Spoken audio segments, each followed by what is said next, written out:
And this story begins with a fateful day for the Branch family. The father thinking that a disgusting thing had been born.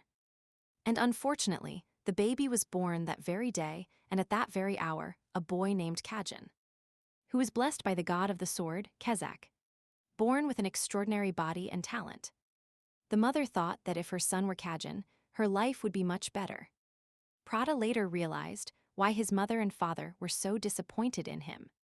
He was missing an arm, the right arm. His mother, disappointed, whispered to him every night if he could die. But all he wanted was to live. He heard while in the womb what his father said, that the child in his womb was the hope of his family. That he could never defeat his older brother, but this child will be better than his son. His father hoped he would defeat Kajin, but he was born with only one hand and without the blessing of any god. He was a disgrace who trampled on his father's hopes just by being born. That was the protagonist. At an early age, Kajin was loved by everyone.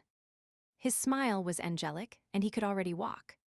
But our protagonist developed differently, but his mother didn't understand him. When he barely managed to stand up and take a step, the mother was disappointed because Kajin already had a sword in his hands. What was the point of starting to walk when he is already so far ahead? And when the protagonist could finally take the sword, Kajin had already experienced mana and started training fencing. The mother kept thinking, I wish her son were Kajin, and the protagonist began to grow under an enormous shadow that covered him in darkness. At some point, Kajin became an object of adoration and envy for the protagonist. When he was 7 years old, he was sent as an assistant to Kajin. Externally, he was known as someone sent as a helping friend to support and help Kajin as a cousin, but the truth was that his parents sold him for 300,000 luden. The cousin humiliated him, hit him, said phrases like, "It's the first time I've seen a damn loser like you." And Kajin disliked the protagonist from the beginning, and he was the person onto whom he vented his anger. He had to hold back his tears, and it wasn't because it didn't hurt. It was harder to bear the fact that the adults who walked past him turned a blind eye to such a situation. His uncle was known as an incredible man, but he left the family a long time ago and never returned. Because of that, there was no one to control Kajin, so he grew up like a boss. With superior talent and the blessing of the god of the sword, he became poison to him. In the training ground, Kajin is beating up a character who says he is lost with his hands up. But Kajin mockingly laughs and tells him that he thought it was over when he said he had lost. He breaks his mouth, and next is called. It was our protagonist, now with a more developed body, with a look of wanting to be a warrior. He was jealous of Kajin's strength and talent. He also wanted to be strong. He lunges forward with a defiant look. Kajin asks him to try harder for the attack and tells him to stop looking at him like that he doesn't like it, and sends him flying. That he was a one-armed loser, how dare he look at him like that? Does he think he can beat him by working hard? Someone like him can work hard his entire life, but still be unable to keep up with Kajin. The protagonist wants to win, truly wants to win, but his dreams cannot be achieved by hard work alone. Kajin became lazy in his training. As he grew older, alcohol, girls, and drugs became part of his life. But even so, the protagonist couldn't beat him. Kajin was the genius who didn't work, with luxuries, wealth, women, alcohol. And the protagonist was a genius of consistency, of hard work, but without talent. Years later, both were adults, and they were competing in a real battle, which was being watched by the entire city. The protagonist hitting the floor, clouding Kajin's vision, jumps into the air. When the smoke dissipates, Kajin is kneeling before the protagonist. Up until now, the protagonist's record against Kajin was 21 fights and 21 losses. After 29 years, he could finally defeat Kajin, and in unofficial fights, he lost countless times. And people kept telling him to give up. Every time he lost, they mocked him for being a talented idiot wasting his time. But still, he won. Everyone starts chanting the protagonist's name. The protagonist remembers the words he heard until his ears fell off. Those words resonated in his mind. If you were Kajin, if my son were Kajin, if my son hadn't been born without an arm, my son has no talent. Finally, those words were dissipating, and he tells Kajin that if he were Kajin, he wouldn't have wasted his life on alcohol, girls, and drugs. He had lived a more meaningful life without stepping on the weak, and he retires victoriously, taking firm steps. And finally, he would know how to end. Kajin had stabbed the protagonist in the back. He believes Kajin was a coward until the end of his days. It hurts him, but it hurts him more to feel that he finally managed to defeat Kajin. But it seems he cannot live to feel that emotion. He was pierced by the famous sword, used only in the direct line of the Simon family. It also contains the mana of the Simon family, the anti-demon mana. Unless the miraculous Saint Ryla appears, he has no hope of living. With his last words, he tells Kajin that he will be remembered as a loser. The scene changes. The protagonist is tied to a chair in some kind of dungeon, asking if he is in hell. Hell? You are a lucky guy. No one had imagined that the miraculous one was present in the arena. Indeed, to the protagonist's luck or misfortune, there was a saint among those present, who saved him, but the protagonist's entire body was broken. All he could do was breathe. And everyone thought that he had made a contract with the devil. The only way for a loser like him to defeat Kajin is by forming a contract with the devil. And that his parents had admitted it, so denying it was useless, and that they had also found sacrifices and bottles with his blood for the contract in his family's house. He was a demon who sacrificed 300 innocent children to become stronger. Young Master Kajin stabbed him and the devil to protect the honor of the Simon family. And the protagonist understands. He defeated Kajin, but not the Simon family, and his family chose Kajin over him. And being accused of serving a life sentence. The tendons of his arms and legs were cut. The mana was sealed through many layers of chains, and Kajin has come to visit the protagonist. He tells him he looks very good, that he has become a sword emperor. People praise him for being a hardworking genius, and that it was all thanks to him, to a damn loser. After that humiliation, the food supplied to the protagonist decreased significantly.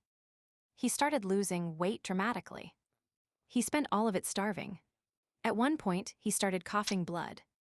He was starting to die, but he didn't want to die like this. He wanted to die with honor. He should have died in the arena, but this wasn't the destiny he wanted. If he hadn't been born maimed, would he have had a different life? If he had been from the direct line, if he had the blessing of the god of the sword. If he had it, would his life have been different? He didn't want to die. With all his strength, he wanted to live. And the scene changes to one where he is being challenged, and he is surprised as he feels pain in his right arm. He also thinks it's a dream, but it feels too real to be a dream. And the person challenging him is an adult from the family, but how does he know that person? And why is he calling him Vincent? And he realizes that some memories are coming back, but he doesn't quite understand them, but the dream isn't so bad for him. The air feels fresh. It doesn't feel as disgusting as the air in the underground prison. And it's a dream where he has a right arm. And the adult yells at him how long he plans to ignore him, but the protagonist realizes that he is injecting mana to try to inflict pain on him. So he goes on guard, defending with his right hand and sending the other flying with his left palm. He is surprised because it was a very rough attack. He apologizes because he got carried away. But the adult demands to know why he is so insolent just because he is from the main family. And that his son will crush him without mercy, and that it will be the first time the Branch family crushes the main family. To provide context, the Branch family is the secondary Branch family, which does not have many powers. It doesn't have many positions, it doesn't have much money, so it's like the dishonor, so to speak. And he realizes that person is the same as his father. He always wanted to beat the main family. The moment he realized that dream was impossible for him, he began to project it onto his son. The adult will not forget the protagonist's arrogance, and that he will only wait for the true sword assembly. He resigns himself to thinking that this is not a dream, and memories begin to arrive little by little. His mother in that life passed away after giving birth to him. His father didn't worry about him in the slightest. All the children treated him as a scapegoat. He was part of the main family, which had 8 children, and he was the 7th. And his name was Vincent. He was so cowardly that he would shrink and cry in his room after being slapped by the youngest in the family. He was an ugly duckling, abandoned by the others in the main family. So he reaches the conclusion that the one-armed David from the Simon family has become the useless Vincent from the Denka family. And he finds Vincent's diary, which only contains bad things about why he can't be like his siblings. All his relatives seek to trample on him, his maids and assistants ignore him, and that he is defective. And he would rather die. And he concludes that it seems God has answered the boy's prayers, because the protagonist only wanted to live. And he only wanted to die. And a murmuring voice appears. He was Vincent, the owner of the original body, but he no longer has that name. Since he gave his body away, so please call him Julian, and that he was a revelation. Or better explained, a lesser god. Originally, he intended to summon a spiritual god, but unfortunately, the protagonist appeared. But he is not bothered either, since his only mission is to complete his vocation, and he will be able to become a true god. And the protagonist understands his circumstances, but he is not interested in his achievements in the slightest. Since he will be busy living his life, so he won't have time to help him. Julian understands, but nevertheless, his spiritual energy is incredibly low. If his spiritual energy disappears completely, that body he has will die. But the protagonist disagrees, since that body is too healthy for an early death. But Dune suddenly faints, and Julian is also going to give him the real memories of that body.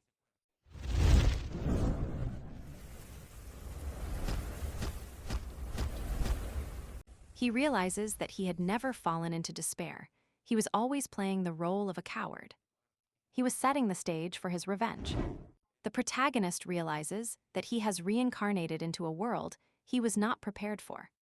Julian asks him to listen to him from now on, that he can also gain many good things from their deal.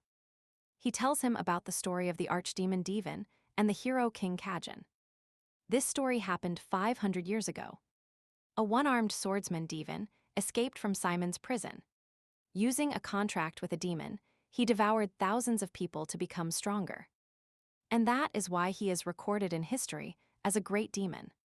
The protagonist wonders if he has traveled 500 years into the future, or what the probability is that 500 years ago there was a person named Devon, and a person named Khajan, but nevertheless, he was sure that he died 500 years ago in prison.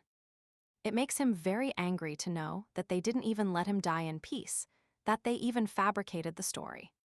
And they talked about the great demon and the hero to stop the nonsense. That story was simply an invented story. But he calms down and asks him to please continue. Then the hero king swallowed his tears and worked with the greatest hero of the time, his best friend the Sun Emperor. And thus they managed to defeat the great demon king. The protagonist doesn't remember that there was another hero. But he realizes that it was the brat who admired him a lot, who even when Arslan was young was a friend. And his disciple, who would visit him from time to time in the dungeon, and tell him that he never committed any crime. And that the authority would not win, and that he would secure his honor no matter how long it took. But after that day, Arslan never returned, and it is told that Arslan is the first patriarch of his family, which is called the Denka family, and his mission is to surpass the Simon family. That is why he was summoned. The protagonist starts thinking that the family was for fighting against the truth. Is it a coincidence? Arslan definitely told him that he would discover the truth. He was someone who knew how they had harmed him. If this is not a coincidence, and even if he knows everything, he is sure of it, Arslan Falker abandoned the Falker family and created the Denka family, which is a new family created in order to recover the protagonist's honor. So, if he truly fulfills the objective of surpassing the family, Julian can become a god. Julian confirms it, and if that happens, his body will belong to the protagonist. So this deal benefits them both. The protagonist thanks Arslan and inherits the mission he left behind. He will overcome the family that betrayed him. Then the protagonist goes to see what battle techniques have evolved in these times. Since 500 years have passed, and the legacies of swordsmen always evolve, and when he is observing, the body begins to fail him. And he faints again. He states that this body is garbage, and that if he doesn't use mana to control it, he won't be able to live a normal life. And he notices a small detail and calls Julian to tell him why he hadn't learned swordsmanship.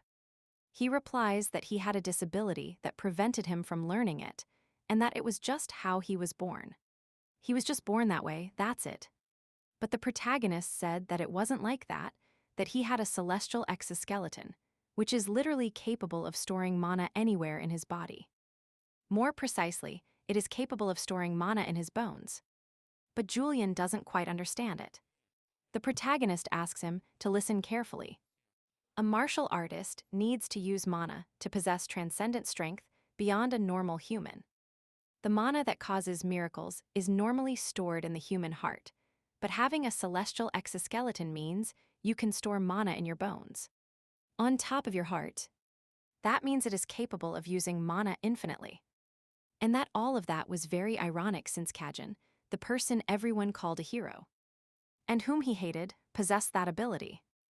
Julian adds one more thing, saying that he cannot link the imaginary heart with the heart. But the protagonist doesn't understand what that is, and the imaginary heart is the imaginary storage for his mana. But the protagonist doesn't understand why they don't store directly in the heart, that in his time, that was the method of storing mana. But well, in their era, they store mana in imagination and call each one a star. And the number of stars used represents the strength of the martial artist. And the protagonist starts gathering mana from his heart, tapping a few times, saying that they have to risk so much if they want to be known as proper martial artists. And that Devon, the one-armed man, learned that method and grew in that way too. But Julian completely disagrees. His order is wrong. He doesn't know the circuit formula. That whoever lets their mana flow anywhere. There is a formula to use mana efficiently, but the protagonist says that in his time, they only did it by feel. Of which half lived. Isn't that a good statistic? And he demands to know why he damaged his body so much, that his body had great physiognomy. His heart and magic power circuit are strong. He would have succeeded if he had grown up with proper training from the Simon family. And that his body has been starved of mana for over 13 years. At this rate, his body will die without having reached adulthood. Meditation will prevent the body from worsening, but there is a limit. He might have about 10 years of life left, but 10 years is enough. That was the time Devon was locked in an underground prison, slowly dying of hunger while yearning for life. Those 10 years were horribly terrifying, and an assistant arrives to challenge him, asking why he was so locked up and what all that mess was about. His name was Wilson, and he throws his clothes at him to clean them and to clean the room too. He is surprised. The person he sees before his eyes seems much stronger. He is not the same coward as always. And he yells at him that he must have learned dark magic or something like that. He must immediately notify the great Jan Balan and inform the patriarch. But the protagonist tells him that he is speaking in a way he shouldn't. That he is being very arrogant, that it is true that he gave him more work than usual. But it is not his job after all. But Wilson had told him before that he hates doing things he feels like doing, but the protagonist takes the clothes out of his hands and tells him that he himself will go get them and go see the great chamberlain mentioned earlier. To tell him that he went himself because his worker and servant Wilson doesn't want to work. But Wilson realizes that the protagonist is no longer the same, so he will start respecting him a little more. But Julian tells him to be careful too, because he killed a lot of people. But the protagonist calms him down. He has fought many people whom, when killed, have an absolutely different energy. And the servant doesn't have it at all, and he knows it because he had a difficult life. The servant had already cleaned the room. And he had brought the clean clothes. The protagonist asks him if he could please have a sword about 1 meter long. If its weight would be around 500 grams, it must be made of wood smelling of black. That's what it literally says. I didn't invent it. And if he didn't want to do it, the doorman notified him that he had to come personally because his servant didn't want to work. But he, believing the protagonist was overdoing it, touches his shoulder. And the protagonist, with a single maneuver, sends him to the ground, asking for forgiveness because he had bad memories of being attacked from behind. And if he understood the lesson, to please behave. But the protagonist's body was screaming in pain just for doing so little, and if Wilson had anything to say. And he tells him no, telling him that if he said a meter of wood with black smell, that was true. And that he would bring it to him immediately, and he slams the door shut, apologizing that it slammed shut due to the wind. And that he didn't do it on purpose. He hands the sword to the protagonist.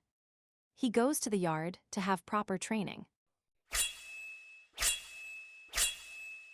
He knows that celestial exoskeleton is extremely weak, but to think he would be so tired after swinging the sword a few times. He feels like he has a long way to go, but nevertheless, that feeling is good. And at that moment, the training dummy is cut in half. The person apologizes because the mana energy was so weak that he didn't think they were using that dummy. And he asks if he was the useless Vincent. Julian explains that his name is Revan Adinka. He is a very collateral descendant. He is also one of the candidates predicted to win the sword assembly.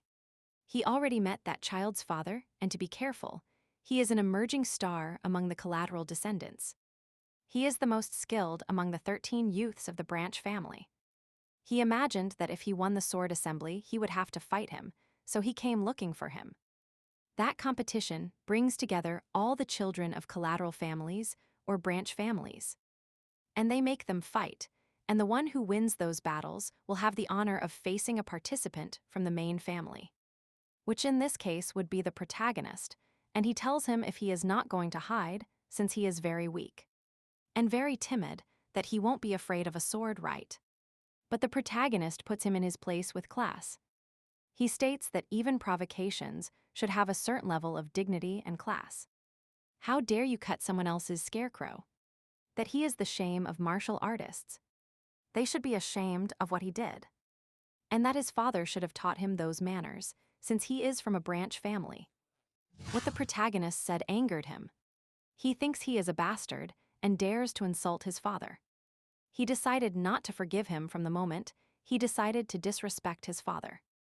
The protagonist knows that if they fight at that moment, he will lose, but his opponent is full of hatred.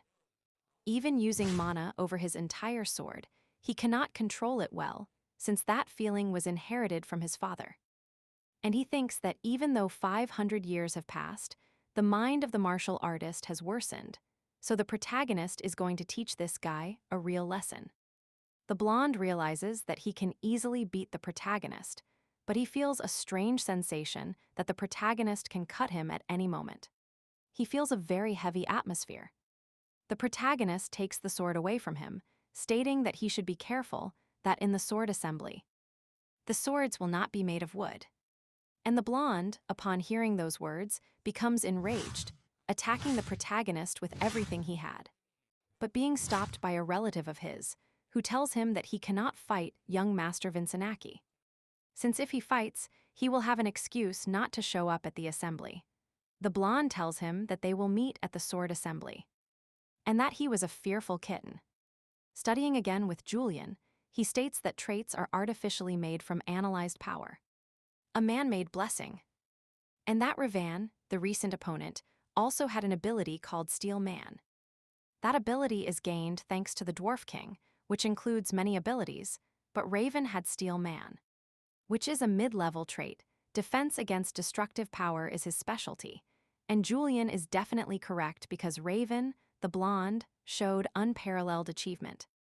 For his time, which was breaking the dummy in half with a wooden sword, and that to start competing with people like that, he needs to get used to those abilities again. He is in the training ground. Everyone makes fun of him because his control with the sword is too naive. And moreover, he starts panting, getting tired after 3 blows. He was useless. But the vice commander of the White Sword Unit appears on the scene. His name was Merlin. Calming everyone down, asking what was so funny about the young master of the Denka family training in martial arts. And everyone runs away, but murmuring in his mind, he also thought the same thing when he saw him. that a guy swinging a sword aimlessly, without any mana or trait, is destined to be despised by people. But the protagonist's eyes also caught his attention, which seemed to desperately search for something. Vincent asks him that everyone is looking at him, why they couldn't go to a forest to train. But the protagonist had neither the time nor the stamina to go there, and he was used to people looking at him badly. Since no one expected the one-armed Divan to defeat Kajin, but he did, and changed everyone's jeers for shouts of praise.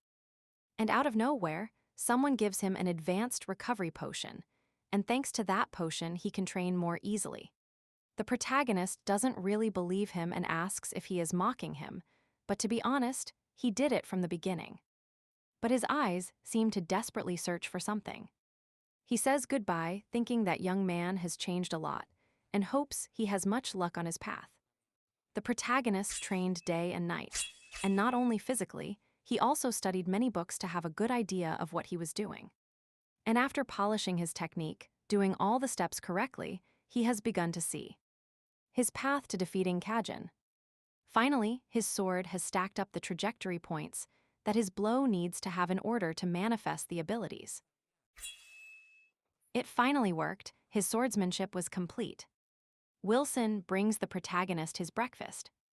The protagonist notices there is very little food, and that he clearly has food in his mouth. So he went there, and at that moment he could see it as something adorable but not crossing the line. Wilson was getting tired of the protagonist's attitude and thinks he will kill him, but the protagonist can use telepathy. And he tells him that he can control him through fear, but he doesn't want that, he wants his loyalty above all else. And he asks him to stop acting proud in front of him and to stand by his side. To choose when the time comes, to be governed by fear or to show loyalty. Wilson is truly astonished by how mature the protagonist was, by how strong he had become. And by his coldness. Then, the vice commander is in the training ground and realizes that the protagonist had finished his training early today. And he looks at the dummy that was split in half, wondering if it was with a real blade. But from what he saw, the protagonist only used wooden blades, but to achieve that, and even more so with such precise cuts. That couldn't be real. Such exponential growth in so few days completely surprised the protagonist. The protagonist, changing his clothes, realizes that his clothes are not of the finest fabric, and that his food is not very good either. And that even though he is a noble and from a main family. He concludes that someone is stealing his money, and it must be someone higher up than Wilson, because Wilson definitely wasn't. The scene changes to the blonde who is completely angry, training until exhaustion, remembering the protagonist's words. And his father enters, stating that his training was going very well and that there wasn't much time left until the true sword assembly.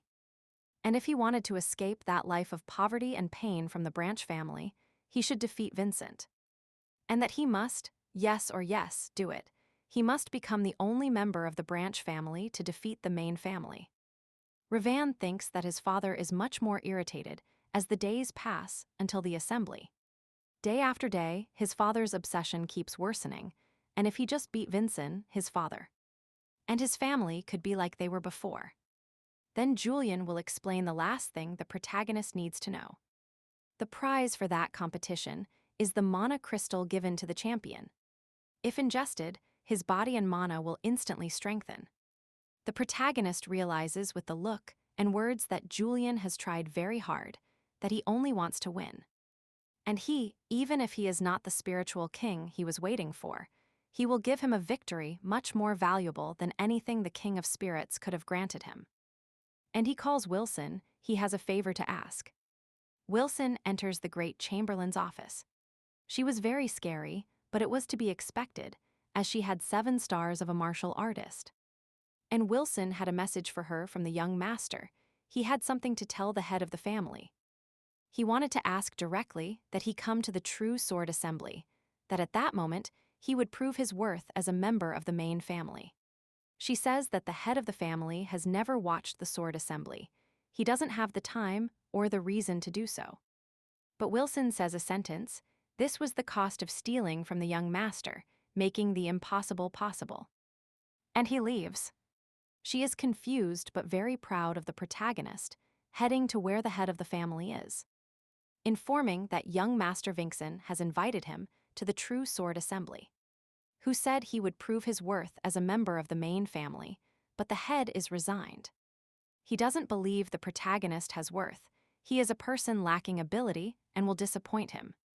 But she insists that he go, that if Master Vincent cannot prove himself, she will give her head. She puts everything at stake based on the protagonist. The head still doesn't understand why she defends him so much. He thinks one reason might be that she was stealing money from the protagonist, but he knows she did it on purpose for Vincent's sake. She intended to use that money for his future, but she wins. He saw the protagonist's courage and will participate in the True Sword Assembly. On the day of the assembly, the dome was packed with people. Ivan Khan's gaze was only on defeating the protagonist, and he also realizes that Patriarch Khan is there. It was his chance. He will completely defeat him in front of the Patriarch, and the True Sword Assembly begins. Vincent counterattacks with the sword, but is repelled by a shield. The opponent attacks, but it does absolutely nothing to Vincent since he has his Steel Man attribute. And on his second attack, he manages to break the shield and defeat his opponent. The father shouts with excitement, and everyone murmurs that this son is very strong. That attribute he had was truly impressive. He was a collateral descendant, but he could perfectly be from the main family. The protagonist, admiring from afar, believes that based on the standards from 500 years ago, everyone competing was a genius. Truly brilliant geniuses, but none have depth in their martial arts. He cannot see any fighting experience in their movements. It is as if they were puppets dancing on an answer sheet. After a few hours, the fights are over and one sword remains firm in the arena. It was Revan's. And now, as the laws dictated, he asks to fight the direct descendant of the family. And the protagonist accepts the challenge. Both stood face to face, with a smile on their faces that showed they were ready to fight. And the protagonist removes his two-handed grip, revealing that he will fight with a wooden sword and will not use his right arm. And he will also let his opponent take 3 attacks first. Everyone wonders what the protagonist is talking about. In fact, they have heard many rumors about how weak he is. And that maybe he has gone crazy. He repeats that he will not move from his position for the first 3 attacks. Reven thinks he is only doing it to humiliate him. People murmur that it was absurd. They begin to wonder if young Master Vincent really knows martial arts. The father shouts that he is only doing it to have an excuse when he loses, and that they should stop him. But the Patriarch allows it, and Vincent had better prove his words with actions. The fight begins. The protagonist repeats that he will let him take the first 3 attacks. Reven attacks without hesitation. The protagonist knows that the first attack will be a short stab, and that it will also be a feint for the second attack, which he deflects with just one hand, stating that 2 attacks have passed.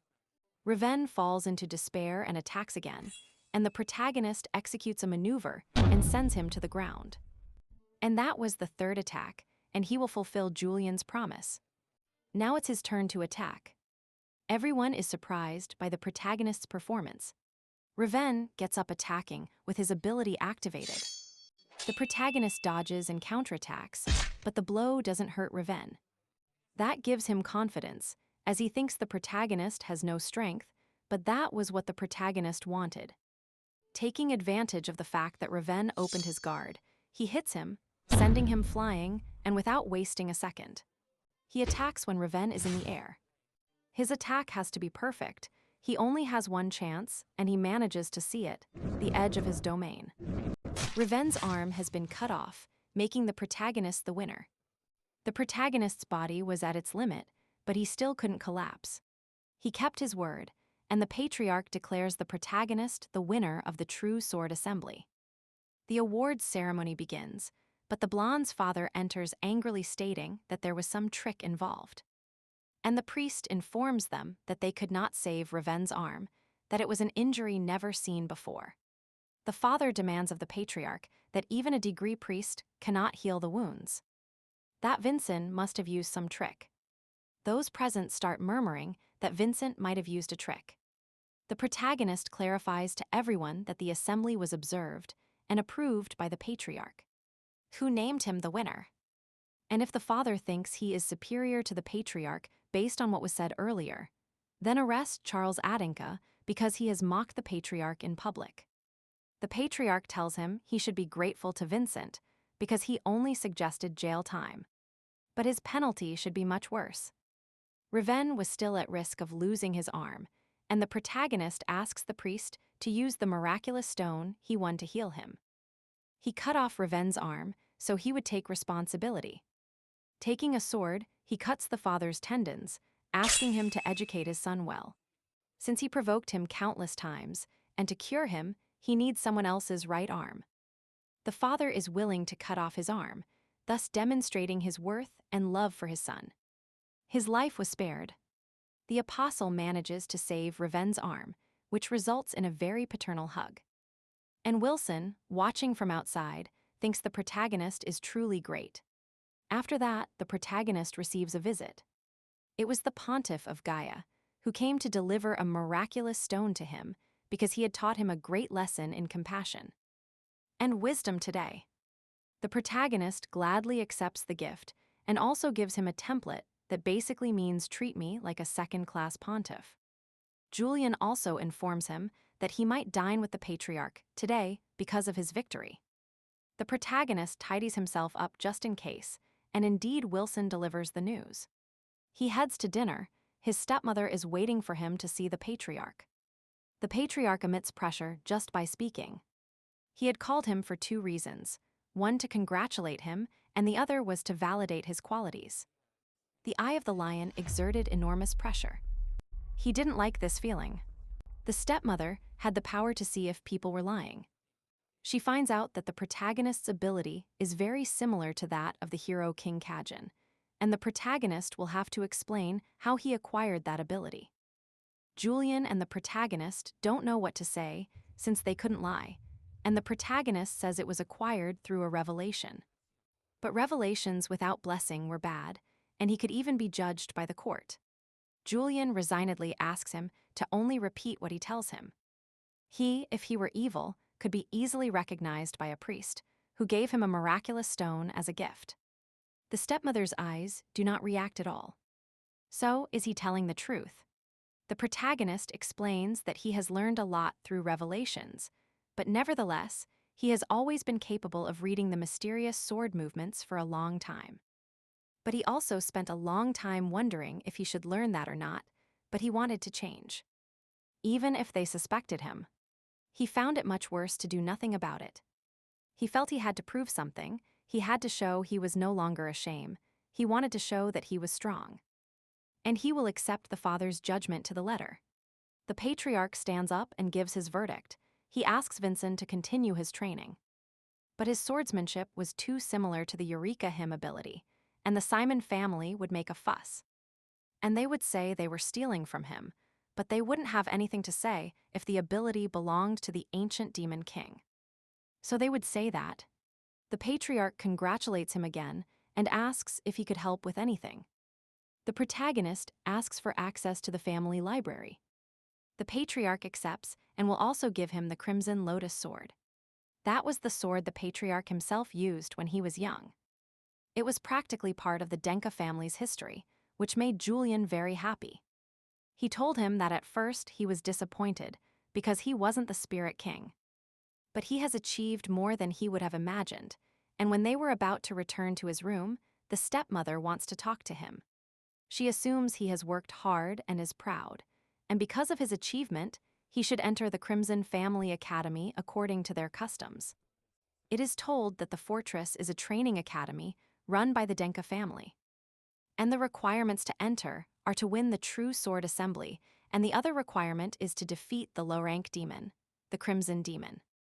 And she gives him advice. There was no way to defeat the Crimson Demon in one attack, and in the protagonist's current state, it would be impossible to defeat him. The protagonist realizes that he had already. Caught affection, he thanks her and leaves. She remains surprised. She tried to explain the traits of the Crimson Demon. But the protagonist left without asking.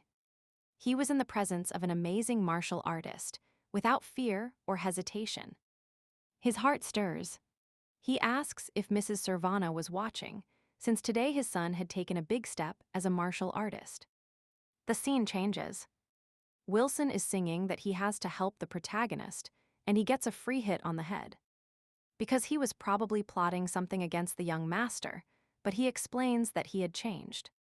That he was now a worthy servant to the young master, and tells her that she missed out on how great the protagonist is right now. The protagonist is in the library looking for information, but finds no record of 500 years ago. It was as if someone had intentionally erased all records from that era. Julian asks him if he knew a lot about that era and who he really was. The protagonist believes it is time to reveal the information to Julian, since he has proven to be a reliable person. But he doesn't know how Julian will react when he tells him that he is the demon of Evend. So he first tells him to calm down, to remain calm when he hears his name. But when the protagonist pronounces his name to Julian, he doesn't let him hear a very annoying noise. The protagonist tries to repeat his name again, but the noise bothers Julian too much. And Julian tells him they will leave it for another day. And the protagonist at that moment sees a book that might be useful to him. It was a romance novel, but in that library there were only war secrets, so someone must have stored the information in a different format. The book said, "It was a hot summer day, and I jumped naked into the Ferris wheel." Julian didn't want to read anymore, but the protagonist discovers that the book has the necessary teachings he needs. Thanks to it, the protagonist can manifest traits in his own way.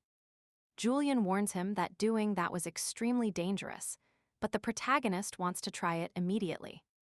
He leaves the room and shouts of joy are heard, that it was true that he had defeated Reven and won the competition.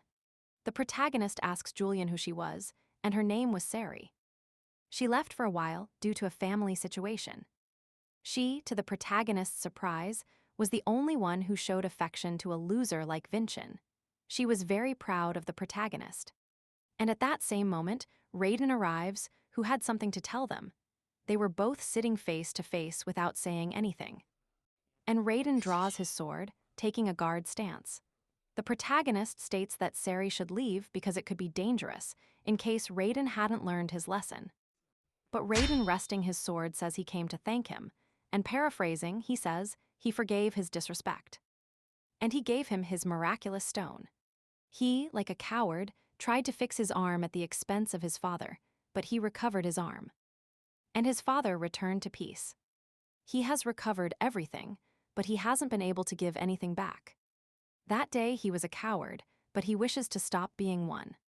And this is the best thing he can give.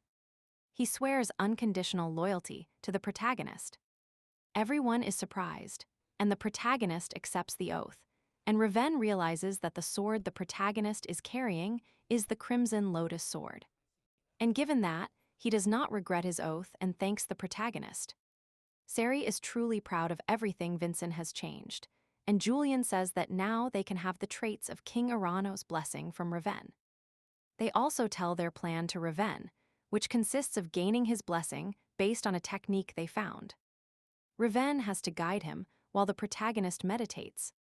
Basically, it's entrusting his life to Reven. The protagonist begins. Both are expectant. Reven gives him the instructions to form the correct shape of the symbol. The protagonist has to concentrate on what Reven says and control his mana to form it correctly. Julian tells him not to go so fast. Basically, he is doing somersaults off a cliff. And Reven also tells him not to rush, that this was fast enough on its own, so take it easy.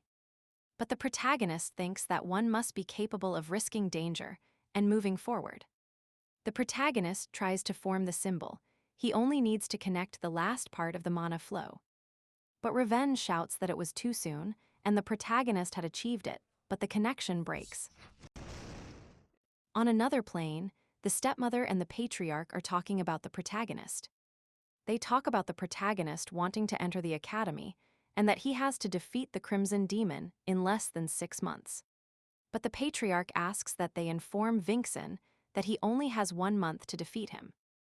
We see Reborn challenging the protagonist, who was doing things very quickly. It took him 6 months to be able to make the symbol. Julian also challenges him, and the protagonist thought he was about to reincarnate again.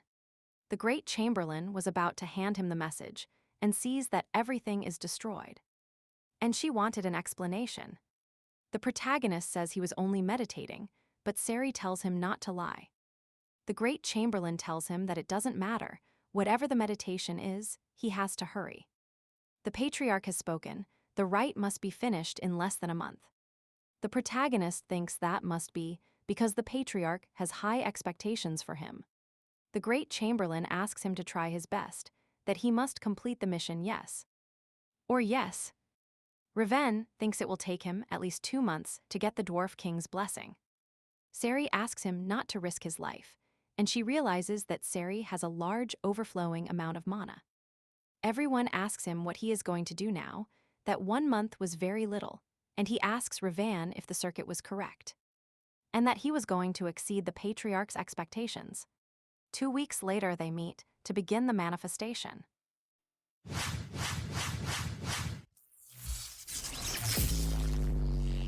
The protagonist wonders what that was. Reborn says it was the Dwarf King's blessing, the first of the defense traits, the strengthening of the body. He thinks he really did it, and not even a month has passed. The protagonist thinks that, with that, he can already defeat the Crimson Demon. He thanks Reborn and has another favor to ask. 2 days later, it was time to go to the Crimson Demon's house. The Great Chamberlain asks him if he is sure, since only 2 weeks have passed. She has protected more of his brothers in this trial, and none of them have failed, and Servana's son could not be the first to fail.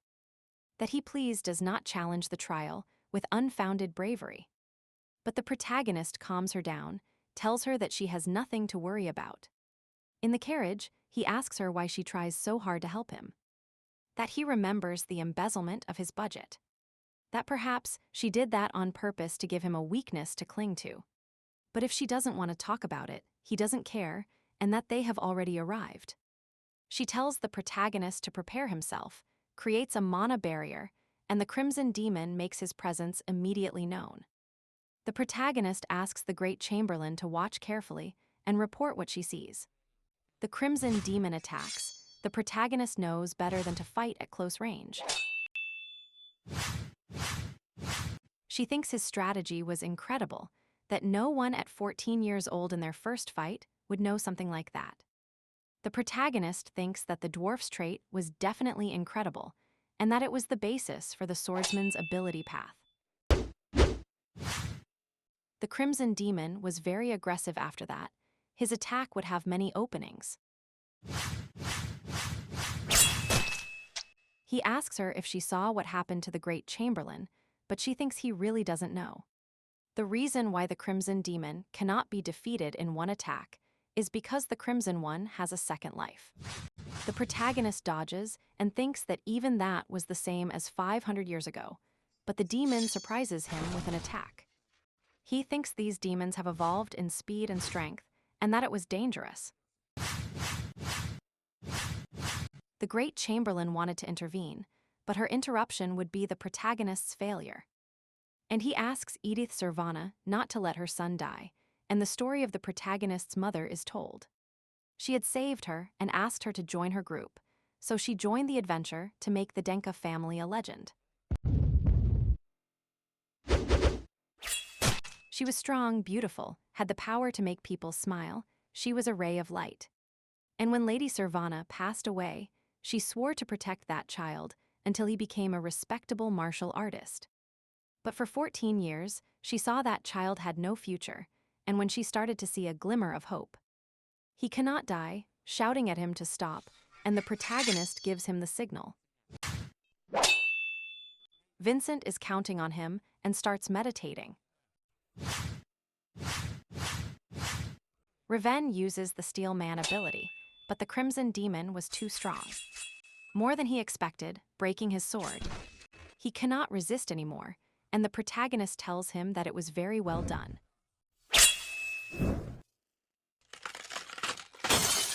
He thanks Reborn, but the great chamberlain thinks that the patriarch might not agree that he received help, and that this was not exceeding the father's expectations. But he tells her to calm down, that by killing one, the other will immediately come looking for him, and that now it was his turn. And he uses the miraculous stone, and he can only use his ability twice, which is why he had to meditate so his body could withstand it.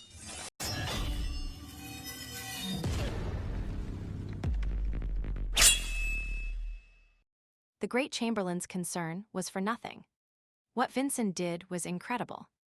Julian asks him to rest, that his body will not withstand anymore, but the protagonist decides to remain standing. And at that moment, a summoning circle appears, something never seen before after that trial. An artifact guardian had appeared. Ben Chambalian asks them to leave, that it was too dangerous.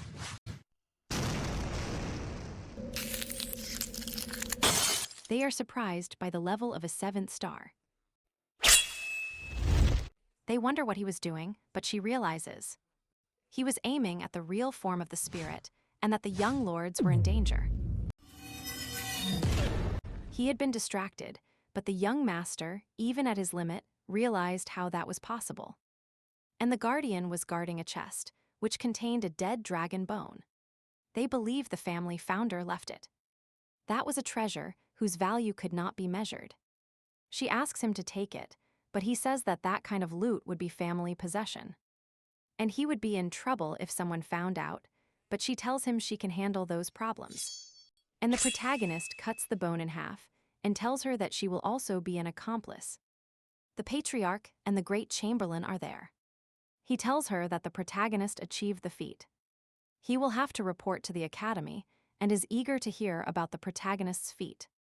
She tells him if he remembered young Master Reven, who was influenced by the protagonist, and that he helped him with the Crimson Demon.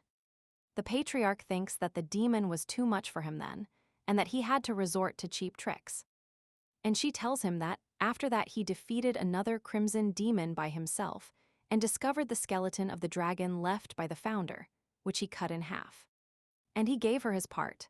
Kicking him, he tells her that she missed something and that she should try to break the skeleton. And that it was an order. She tries once, she tries with her best attack, but it does absolutely nothing to it. He explains that you have to be a first-class swordsman to break that type of skeleton. In another scene, Wilson asks the protagonist if he really has to go with him to the Crimson Academy. Suri tells him, of course, that they couldn't leave the young master alone, and the protagonist tells Julian if he still hadn't noticed the mana flowing through Suri's body. He saw a similar flow 500 years ago. He asks what her last name was. She was from the ruined Heasley family. The protagonist understands. The Heasleys have a technique called magical body. He asks her if she knows anything about her family's ancestors, but she only knew about her grandmother, who had passed away recently. The protagonist doesn't understand why such a powerful family was ruined. It could easily be the work of the Simon family. And Suri tells him that the protagonist's mother was also a Heasley, and that he probably didn't know because talking about her was forbidden. Suri confesses that she owed a lot to Miss Servana. Wilson also confesses that he owes a lot to the protagonist's mother, that thanks to her they were all there. Julian thinks his mother was great. Outside the mansion, Revan is waiting for him. He goes to say goodbye to the protagonist. He is going to leave the house to improve. The protagonist understands and asks him for one last favor. If he could find out about the Heasley family. He tells him it will be difficult, but he will try.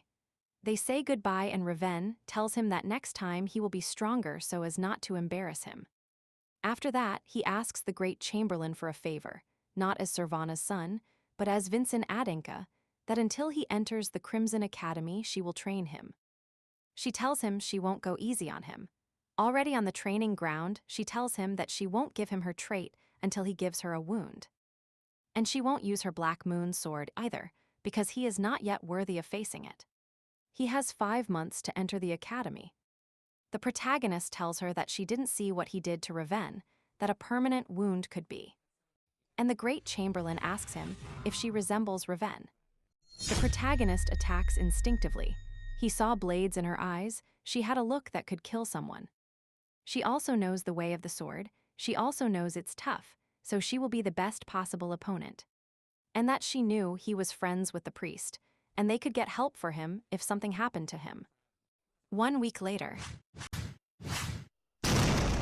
the preparation of the protagonist's attacks were still too slow, and that was all for today. And he notices that his blade is about to break again. He doesn't know how many times he has changed swords these last few days, so he will have to go to the blacksmith. The blacksmith's name was Hansen. He asks him what he comes for at this time of night. She shows him all the swords he used during the week. He asks her if she had any fight with a sharp-clawed beast, or with any 9-star warrior, or with any sword master. She tells him no, that she only trained with young Master Vincent. He is surprised if she meant the ugly prince with no talent, and that he wanted to meet him immediately. The protagonist asks why they wanted to see him at this hour.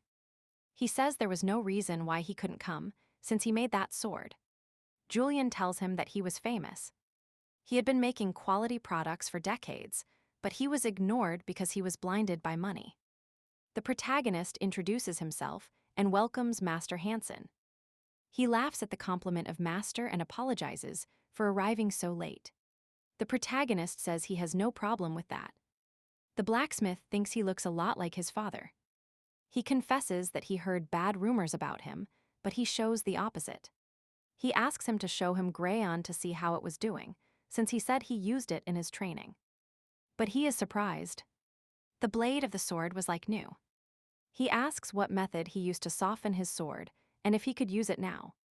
But the protagonist thinks he has no strength left, but he doesn't want to waste the idea of a blacksmith seeing his sword either. And at that moment Sari appears, demanding that these were not hours for training. It is told that they are very close, like father and daughter, so they would leave it for tomorrow. The next day, the protagonist is training, and the blacksmith is interested in him and wants to make him a sword. But there is one thing that saddens him. To make him the best sword, he needs a mysterious mineral, which is not found anywhere. It's called Keel, which the protagonist did have, but not to say anything, since only the father knew. And the great chamberlain.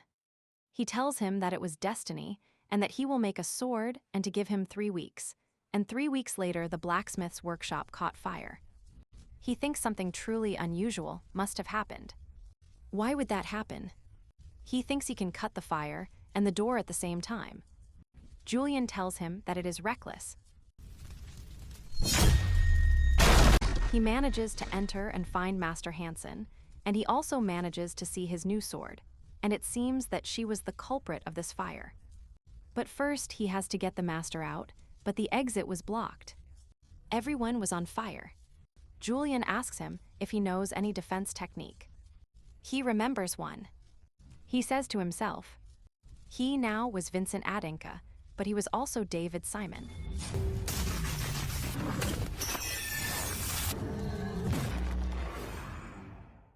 Julian is astonished.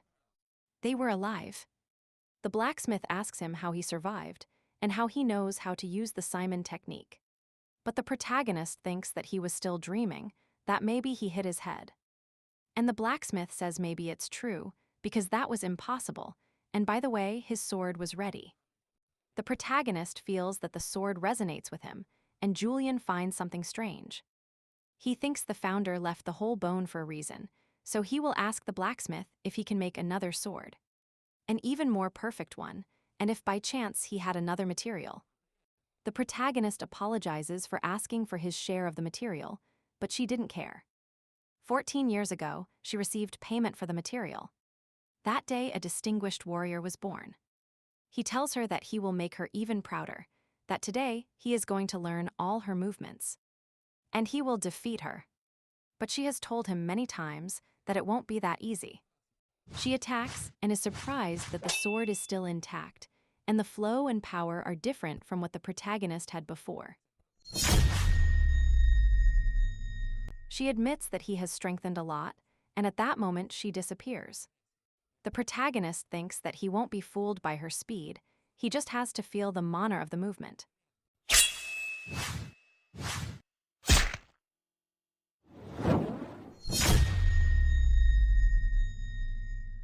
After that, the protagonist asks her to grab his sword, that he doesn't want an empty victory. She says that she just crossed the line between safety and arrogance, and that he was going to regret it. The protagonist tells her that he defeated her, and that there are 4 months left to enter the Red Fortress. She wonders how he defeated her. He explains that it was impossible to cut her even with a sword strike, but he could cut her mana. So he divided her mana with a line on the floor. She cannot believe that such an ability can exist, and that he always exceeds her expectations. And because of that, she will teach him her blessing, the Galaxy Wanderer mana flow. The protagonist manages to form the symbol with his mana, and an ice lady appears. And in the Red Fortress or Academy, these two guys are talking. They realize that Vincent is going to enter that academy, which for them was an annoyance, since he had no talent whatsoever, so before he entered the academy, they had to stop him. Julian asks what that was and why it was so cold, but suddenly it disappeared. The blessing is complete. Julian and the protagonist are studying. They think the Red Fortress looks more like a real fortress than a training school. It was located on the edge of the Simon family mountains. It is said that the heroes of the era, including Aslan, served as defense in that place. They think they can find more treasures there left by the founder. And there is also a legend called the Treasure of the Celestial Fruit. It was more effective than any elixir in that world. And there are even rumors that one of them can resurrect the dead, and that there is even a tree that produces thousands of them. Julian didn't believe such tales before, but looking at the situation, it was for the best, since they only had 9 years of life left.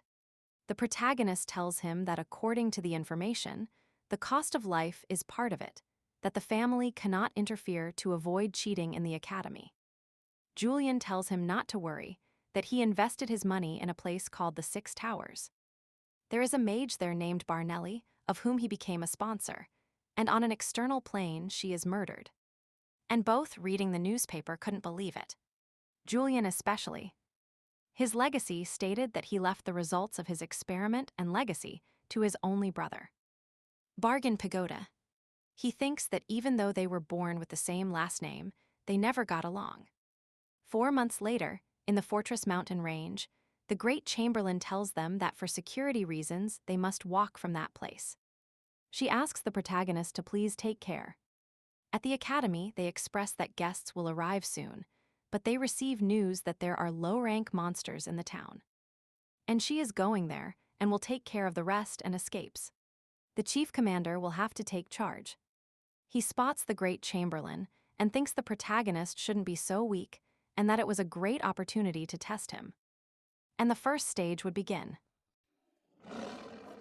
The protagonist explains that he will be happy to receive his welcome. He asks everyone to run to the academy. Him jumping at high speed to attract the attention of the white tiger now has his tension. But in discomfort is felt. The white tiger looks strange. It was going to attack him, but a second white tiger appears. The protagonist has to climb a tree, and he is surprised to see that there are 18 white tigers. But there was something strange. The white tiger never goes in a pack, so it should be an illusion. And that type of magic has a trick: you can't control all of them, as it consumes a lot of mana. So an alpha is left as a connection point, which always positions itself behind to see the whole picture. The boss is surprised that he can use the snow step technique, and that he reached the location of the alpha. The sword now has the quality of absorbing the ability of the blessing. It was a perfect combination.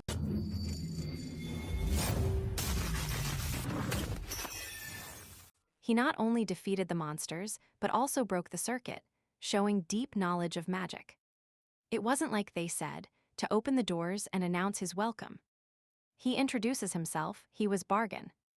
Julian was already resigned about his money, but there was also a guardianship system in that academy. And the money he had invested, he was going to recover. Here it is explained how the academy was. In that academy, there were many children from various families. The instructors, priests, soldiers, and many others would be the assistants who would accompany him. He will have a group life in his dormitory, and living there means becoming a cadet. And all cadets will take the promotion exam twice a year, starting from level 9. The levels exist from level 9 to level 1, and when he reaches level 1 and passes the test, he will be recognized as a true warrior. And he will graduate from the fortress. The protagonist thinks he must graduate as soon as possible, since in 4.5 years, he must find the cure to avoid his death. He has arrived at his building. The assistants stay on the first floor, and Vincent will live on the 3rd floor in room number 5 of the Red Fortress. In the dormitory, there was an atmosphere of fear, and behind the protagonist Marlon Adinka appears. Julian tells him that he was the most annoying being, who even made him eat garbage. The protagonist remembers him. He was a guy whose life was dedicated to intimidating people with his strength. That's why they act that way. He thinks he should scold him a little. Julian thinks that would be too little, that he should be destroyed. The protagonist greets him, and he thinks it's been a long time since he left his hometown, and he couldn't believe he was still at level 9. Marlon asks Sison that he educated young Master Vincent poorly, and if he disrespects him again, he will give him a beating. Vincent thinks his attitude is disgusting and hits him. Marlon thinks he must remind him of respect towards him, but the protagonist dodges and with one maneuver sends him to the ground. And that everyone should listen. The only fear allowed would be that of awe. Marlon was furious. How dare he try to surpass him? In a town near the fortress, there was the captain, who had been offered drinks for defeating the monsters. And Chief Bargain appears, stating that he really needed a drink. They were talking about how the protagonist is nothing like what they knew, and just then a call comes in, which said that Marlon and Vincent had requested a confrontation. Braun, the instructor of the level 9 residents, apologizes, but he had no choice but to accept. Everything was ready, and the chief hopes they fight with honor. The protagonist draws his sword. Marlon thinks that sword is a fake of his, and bets his right hand that he will surrender to him. The protagonist tells him he will have to take responsibility for his words. Marlon uses intimidation. That was a trait that instilled fear in the opponent, but the protagonist thinks a sword bearer should not be afraid of another opponent. Marlon doesn't understand why it doesn't affect the protagonist, but maybe it's because he is far away. So in that case, he will use his sword. He asks where the protagonist went. He gives him a kick and immediately attacks with his sword. This character named Selvira arrives and says that the protagonist fought very well, but that Marlon was not defeated yet. Intimidation is not his only characteristic. He has a very rare blessing, one of the strongest gods who wields electricity. That of the thunder giant. Julian doesn't understand it. Just recently, he only had the fear ability, but he had only hidden it. There was no need to show it. The protagonist gets angry. Not using his powers is trampling on the efforts of others. It was a disgrace. Marlon replies that he shouldn't get too big-headed for having a fake sword.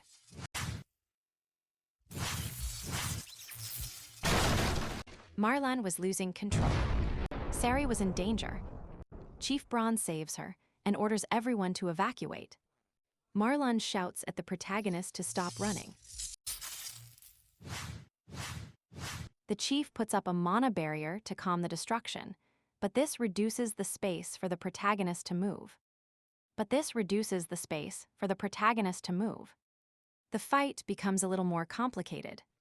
The protagonist is in trouble, but he hears a voice. It tells him that he can cut more things and that he should trust him.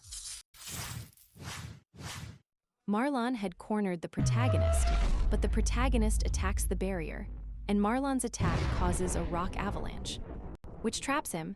He tells him that he would have to keep his word and cuts off his arm. The chief commander is in shock. The barrier he made was at a totally different level.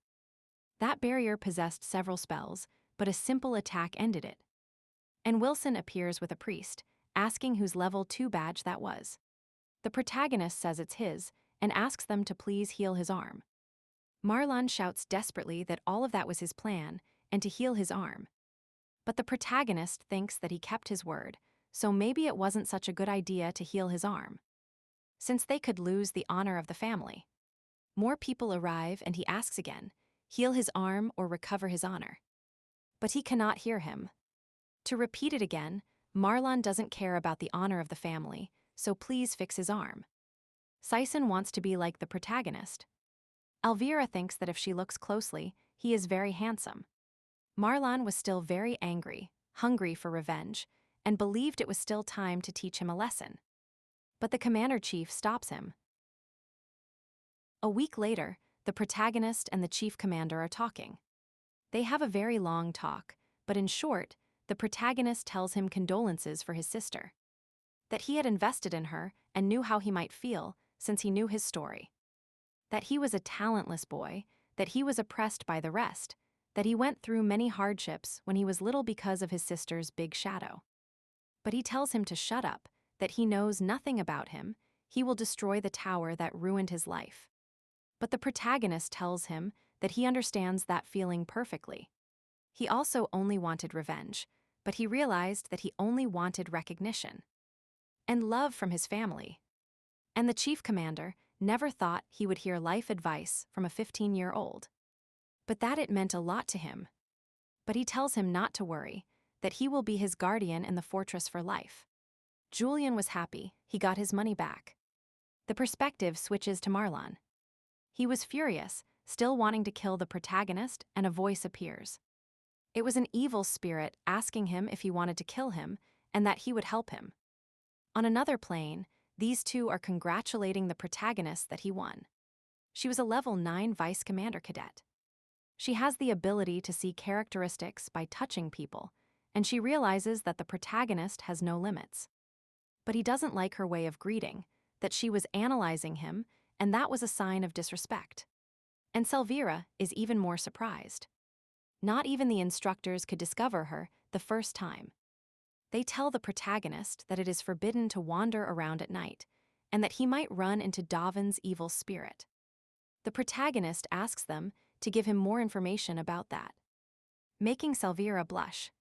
And Seasons tells him that it is a spirit that makes contracts with people.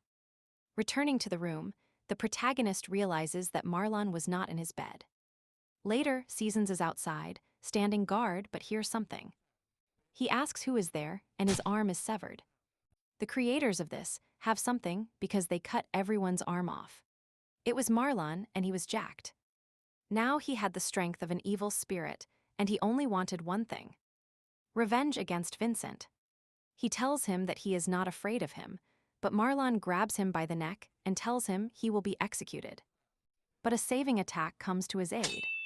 It was Instructor Braun, who states that his attack didn't work at all and that he sounded the emergency bell. They inform the protagonist that it was the emergency alarm, that something must have happened. He tells Elvira that Sison might be in danger and that he smells blood. He yells at everyone to follow him. He asks Elvira if there is any defense they can use. She only knows one that might work. However, that formation must necessarily have an instructor, since none of them will be able to withstand the mana load. They go outside and see the grim scene. Instructor Braun was lying on the ground covered in blood. Marlon tells him that he found him and throws an attack at him. The protagonist manages to react. He states that he will show him the true power of a king.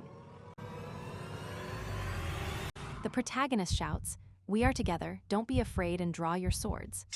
He thinks that maybe he won't be able to fight Brandon alone, but at that moment, he is not alone. He has to buy as much time as possible until a commander arrives, and they will form the triangular defense. Elvira repeats to him that it won't be possible, that they need at least a Class 5 person, and the protagonist states that he will do it. He will be in the center. But that was nonsense. It doesn't make much sense. He doesn't have much mana, much less is he a 5-star. He will faint as soon as he activates the triangular defense. But the protagonist states that at that moment, she must act as the representative cadet Elvira, and that she must use her judgment to protect everyone. She shouts for them to form a triangular defense, and Vincent will be in the center. Julian tells him that they should flee. Fleeing is an option, but if the protagonist does that, everyone behind him will end up dead. Activate the formation. Defense anchored. The protagonist's mana is depleting rapidly, but he must hold on, he must not hesitate. Marlon attacks. He thinks it's ridiculous. That bastard was capable of withstanding the formation barrier, but he would see that he could withstand this attack. The protagonist and the students realize the immense power Marlon had now. They feel great fear, great terror. They feel cornered. And the protagonist shouts, "Don't be afraid." Fear is something a warrior must not allow. Do not fear a man who has betrayed his honor. Elvira thinks he cannot be 14 years old. He is supporting the mana and leading without losing his composure. He was impressive. They come to their senses. They are on cloud 9, with confidence thanks to the protagonist, sending Marlon flying. That the elders will arrive soon, and time is on their side. That if he gives up now, he will avoid the worst. But Marlon is determined. The only thing he wants is to see them die. He will even risk his life if necessary. With that last attack, a person comes out injured, meaning the barrier was missing a member, which made it very weak. It was the perfect opportunity for Marlon to kill the protagonist, but the barrier doesn't break. It was the one-armed Chaizen, who, even bleeding, had the courage to support the protagonist. And he repeats to Marlon he is not afraid of him. Marlon shouts at them that they should give up. The protagonist's energy was reaching its limit. He won't last much longer, and he realizes that he can see the directions of his sword. He is very undecided. He has no mana left to cut or not cut, and there was no other alternative. The barrier was breaking, so Vincent will attack with a combination of rage. But his attack was very superficial. Vincent was in trouble.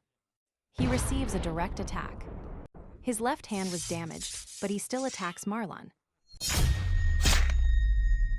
He shouts at him that if he thought he would beat him this time, burning his hand and dropping his sword. The protagonist thinks that in his last life, he didn't have that opportunity and grabs the sword with his right hand, attacking and cutting off Marlon's arm.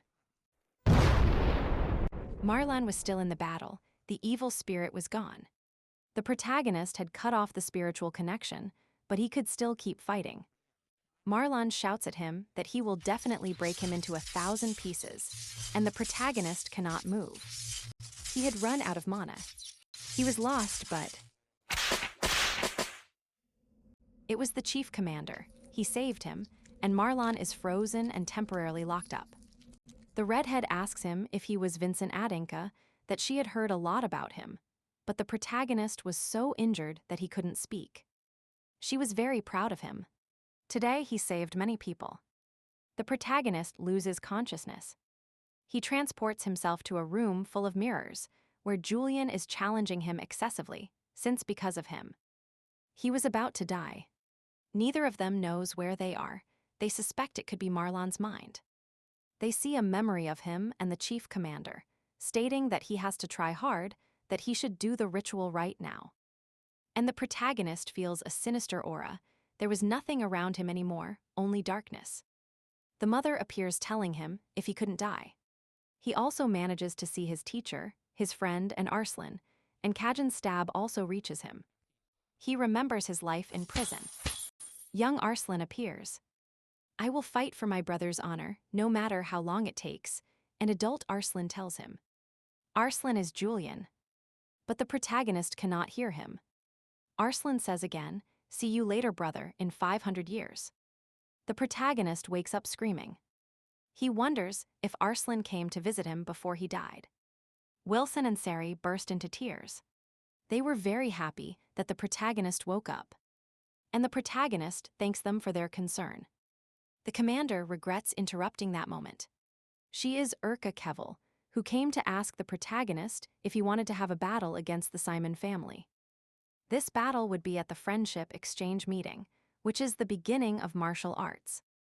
And the direct descendants of the Denka family, and the direct descendants of the Simon family participate in a combat.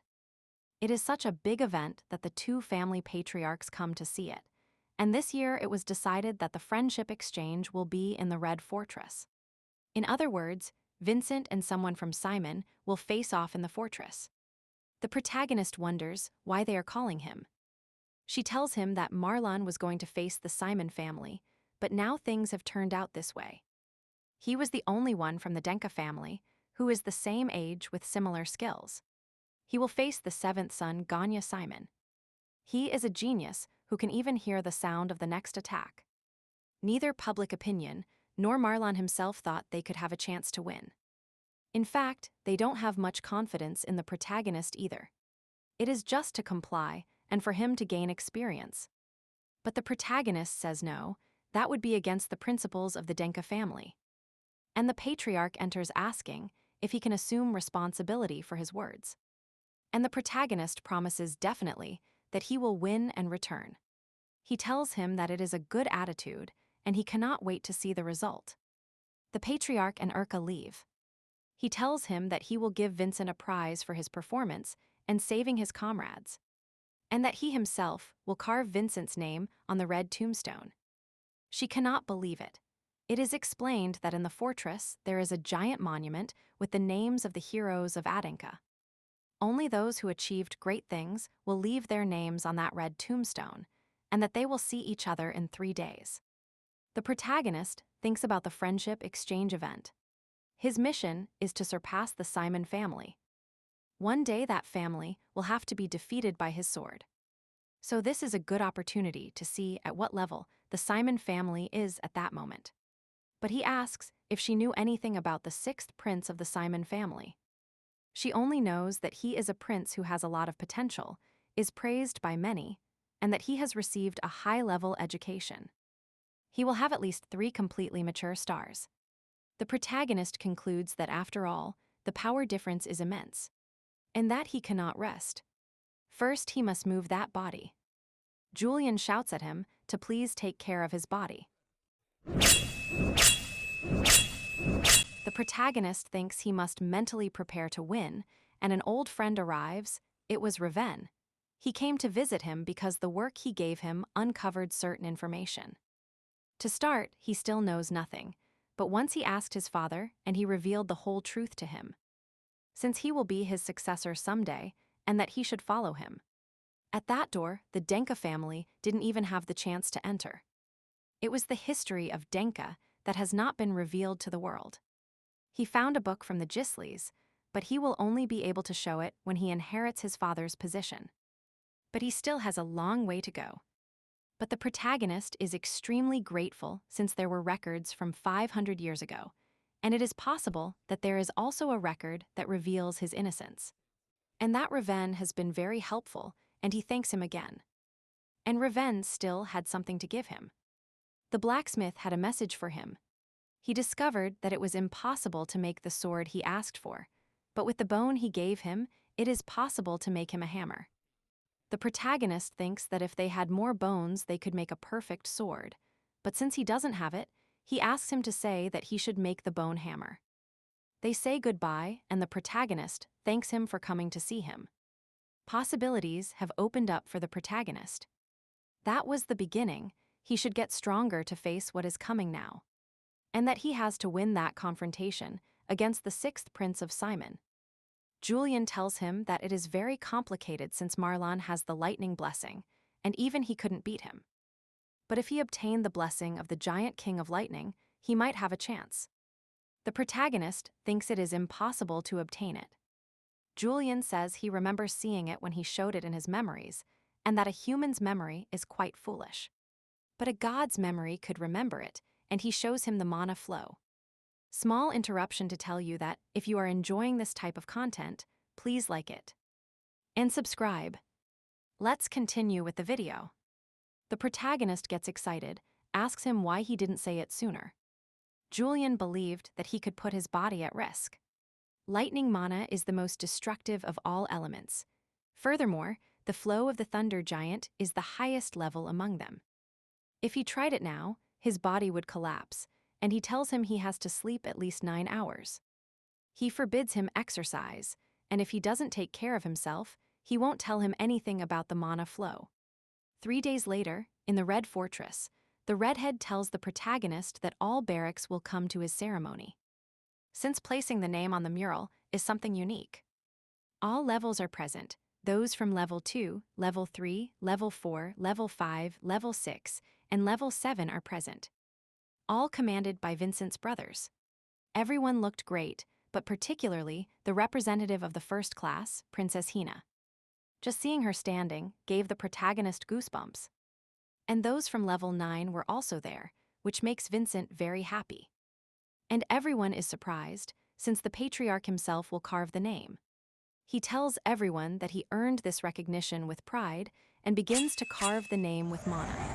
He tells the protagonist not to forget him. His name is Vincent Adenka. Then Vincent is meditating, trying to connect the mana points, but Julian cannot concentrate due to how happy he was. That it was something very important to him. His father had recognized him. The protagonist tells him that they also told him they would win the duel, and that they need the Thunder Giant to exceed those expectations. Julian expresses that he will work hard. After several attempts, the Thunder Giant had appeared, but the protagonist was suffering. His mind was out of control. The Thunder Giant speaks. It was amusing. A human being with so much self-confidence. There were types like him before. He awoke the divine protection and called him, so he granted him his blessing, but the protagonist absorbs the mana as if it were cotton. And at this rate, he will die. To save him, Julian should stop the flow, but if he did, the Thunder Giant would not bless him again. The giant expresses that there are only 2 options: he dies or receives his blessing. He shouts at the protagonist that if he stops now, he won't be able to obtain divine protection, to control the mental energy, and keep it in the body. When that stage is completely finished, his protection will be his. Julian cannot stand idly by. Even if his spirit is weak, he must protect the protagonist's heart. He did it, but the power of lightning is very strong. It is not a power that he can control. The protagonist's heart is overflowing with energy. Julian asks him to resist a little longer, that if his heart explodes, it will be the end for both of them. Julian had used too much energy and was starting to disappear. He does not want to die, and the protagonist falls to the ground. Julian screams desperately for someone to help him, and a priest from the fortress appears, who can hear Julian because he is a minor god. He explains that he must quickly heal his brother, and that he will block the lightning so he can get close. Julian blocks all the lightning with a barrier. He was willing to endure even if it cost him his life. On another plane is Commander Isri, who asks her if she had considered the proposal to learn magic. And she tells him yes, that she was willing to learn magic. When he rescued her, he felt all her mana. He had never taught magic to anyone, that his methods are not the best, but he will also try hard. And she will try to give her best. She will strive to protect the protagonist. And suddenly, they feel an explosion. It was the protagonist, who was kneeling, thinking that now he has a chance to win the confrontation. Then, Sari asks permission to learn magic. Julian, completely faded, tells her that it was a great opportunity, and he accepts what Sari says. That she do her best. Vincent asks the commander that now that he thinks about it, he is the only one who does not have a master to teach him the Denka family techniques in the fortress. And now, he must put all his energy into the exchange event, and where his master was in the academy. He tells him what he was talking about, that every student was supposed to bring their own master. The family elders always provide one, but Julian tells him that there was no elder in the family to support him. He sends a letter to the great chamberlain to pass it to the patriarch. The patriarch reads it and tells him that Vincent needs a master, and also mentions that he has the blessing of the Thunder Giant. He tells him that if there is no one in the family, if she can train him, but she refuses. Since she does not use the Denka family techniques, but she knows the right person for the job. It was a powerful man who uses the abilities of the Denka family and also possesses a Thunder Giant. If they change his position, he could be his master, and she will convince him. The captain of the White Sword Squad, Merlin, was recalling that several months had passed since Vincent left.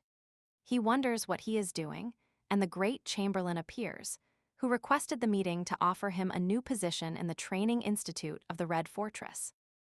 Red. He apologizes, but he will refuse. She tells him that she wants him to teach someone special. It's about the useless son, Vincent, who was very young and did not have the support of the elders. The possibility of her being the head of the family was low, and he has no other sponsors. But there is one more thing: he obtained the Thunder Giant. He was honestly interested, but there were several reasons why he couldn't. He was already in the Elder's mine and was being pushed back and forth. And furthermore, he wants him to be the master of someone the Elders haven't supported. So the Great Chamberlain, seeing that he did not accept, makes him a bet. The competition between the princes will come soon, and if Prince Vincent wins, he will have to become his master. A few days later, the protagonist thinks that he must get stronger. He must control the Thunder Giant. But he cannot control it. Julian believes he cannot control it at all. The protagonist remembers the Great Chamberlain's letter, which said to excuse him as he could not find a suitable master for him. His first option refused, and the Council of Elders will not want him to interfere with the succession plan they have planned. They explain that the Council of Elders exists to control the power of the head of the family. So it is even difficult for them to do anything, which means he will have to fight alone in that exchange. Julian believes he can use the Simon family abilities, but he cannot use them. Since if he used those techniques in public, a fuss would break out. Then in Simon territory in their castle is his opponent, who is in front of a white tiger. Who they tell that his opponent will be the seventh son of the Adinka house, whom they call useless. Vincent Adinka. Everyone expects him to win, so he must make him suffer all kinds of humiliation. The people want a crushing victory. He states that he will give the world what it wants, and that the world should know. He is a superior being, cutting the white tiger into pieces. Back at the academy, Selvira runs to deliver a gift to the protagonist, and when she enters the room, a clash of herds spreads out. She had never seen that ability before. The protagonist asks her what is happening.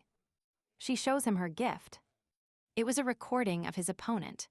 He thanks her, which makes Selvira blush, but that she should be careful with the last part, because it is very cruel. When showing the fight, the protagonist realizes that in appearance as well as in combat, he was identical to Kajin. And even his rival accepts his defeat, but he doesn't stop. He is cruel just like Kajin, in every way, even the smallest habits. The protagonist needs to know him. Then, at the Friendship Exchange Ceremony meeting, it is specified that this event will have 3 stages. The first part will be a treasure hunt to find a chest in a magic dungeon. The second stage will be a subjugation war to subdue the captured monsters.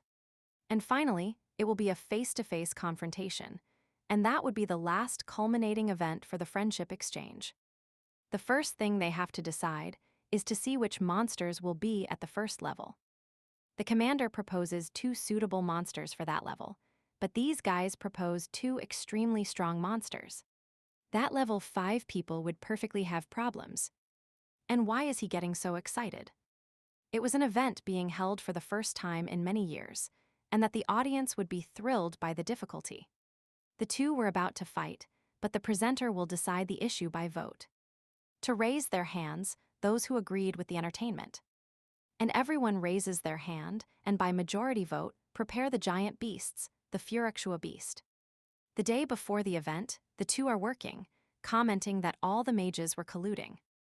But if Vincent won, he would teach them a lesson.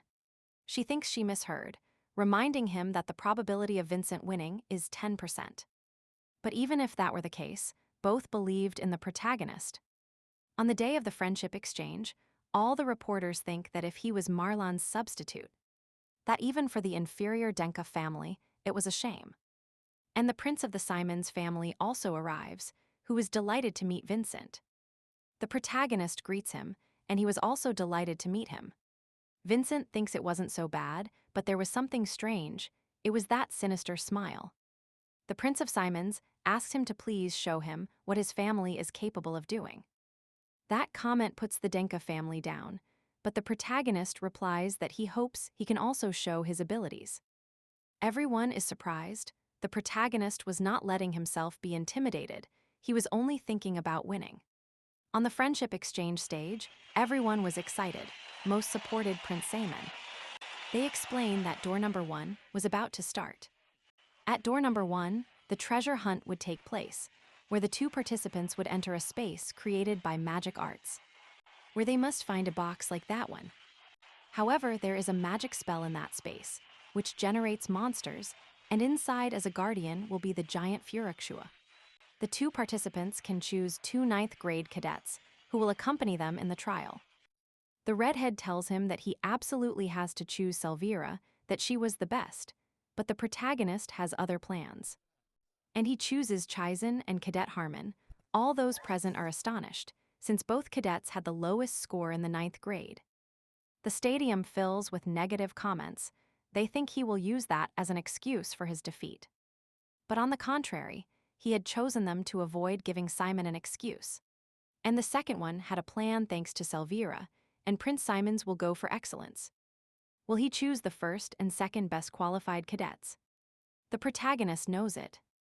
The scenario was tilted in favor of Prince Simon's from the start, so he could not make any excuses when he lost.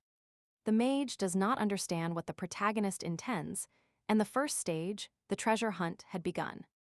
The prince tells them if they could walk a little further away from him and not interfere with the trial. Everyone was expectant for them to appear. The protagonist's allies do not judge his decision, but they wondered if they would really be of help to him. He tells them not to worry, that the only thing he needed was warriors who had overcome their fears. And a surprise attack arrives. It was a giant. They wondered where Vincenz was. He was up in the air, attacking the giant. He shouts to them that the chest must be nearby. They will follow the plan and the protagonist will go for the chest, attracting the monster's attention, which reacts to the sound. The protagonist recognizes that they were brave enough and goes in search of the chest. The commanders believe that the protagonist misunderstood the trial, which is to demonstrate strength in the process. The protagonist sees the chest, but is hit by a blow from a second giant. For the good of the plan, he should only clear things up with 1 attack, but 2 giants. That complicated things, and even that giant is responding to his speed. The commander blames him for why there were 2 giants, almost hitting him for his dirty way of doing things. The redhead calms him down because he cannot cause a fuss, as there are many people present. But as for him, she will see him later. At the other door, the prince of the Simons family was beating the plan. In fact, when the other one appeared, he extended without any effort, asking the giants to stand up to continue the show. On the other hand, the protagonist was trying to invent a new plan. He needed to finish both with a single attack. But he also needed to mark the targets and looked seriously at Julian, and the 2 comrades could no longer take any more. They were in trouble, but the protagonist arrives with and to change plans because the other one will arrive very soon. They think they are going to die. The protagonist shouts to Julian to get ready. He doesn't want to be the target. The protagonist must find a third target, one he should feel, something like his soul. And Julian's presence was perfect.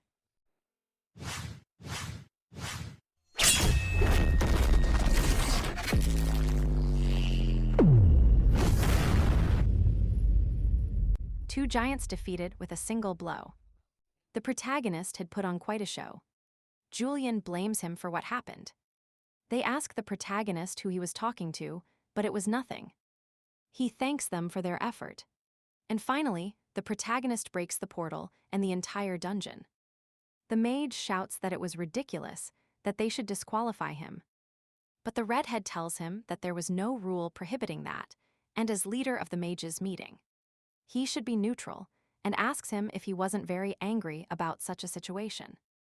The allies ask if Vincenz had already won, since he brought the chest first. But no, not yet, since the trial is to demonstrate strength. Prince Simon's turn was just beginning, since Prince Simons was still showing off his experience. If he continued like that, it would be a clear victory for him. But the protagonist interrupts. Simons was about to discover that we have already finished the trial. He explains that the dungeons used concentration elements, which were the same. And the protagonist destroyed one when he left. So the mana that made up his replica, where did it go? He explains that if before the water flowed in two directions, and he just blocked one, therefore, the mana contained in his door will go to the other. Simon's monster has become much stronger. He thinks something was happening outside, that a short while ago that guy was dying. But now he had much more speed and much more strength.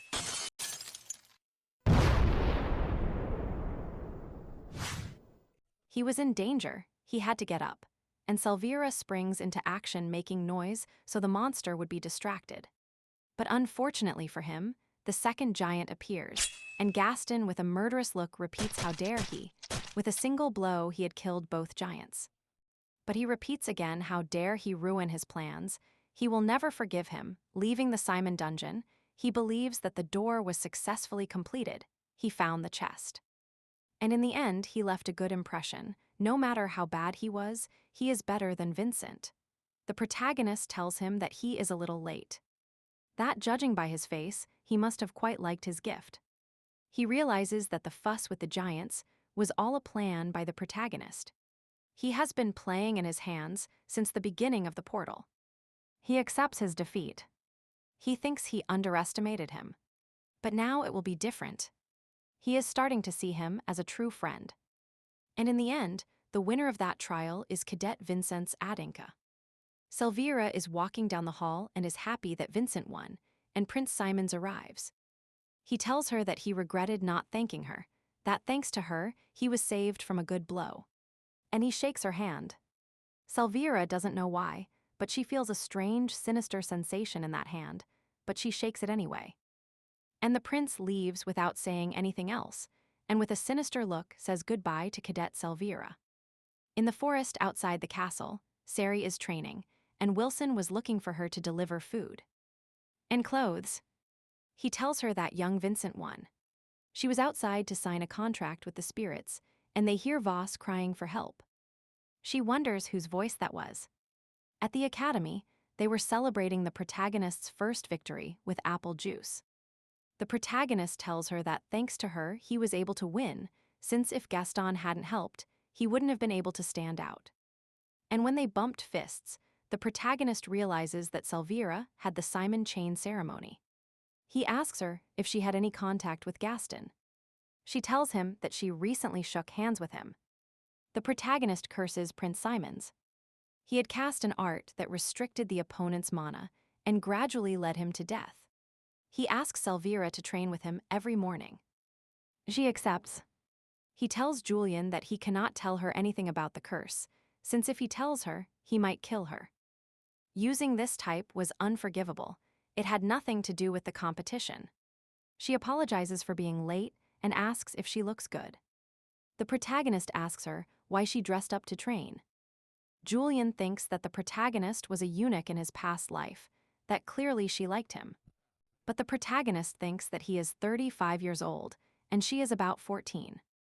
Then, upon starting the meditation, he sees that it was impossible. The power he had could not dissolve the spell.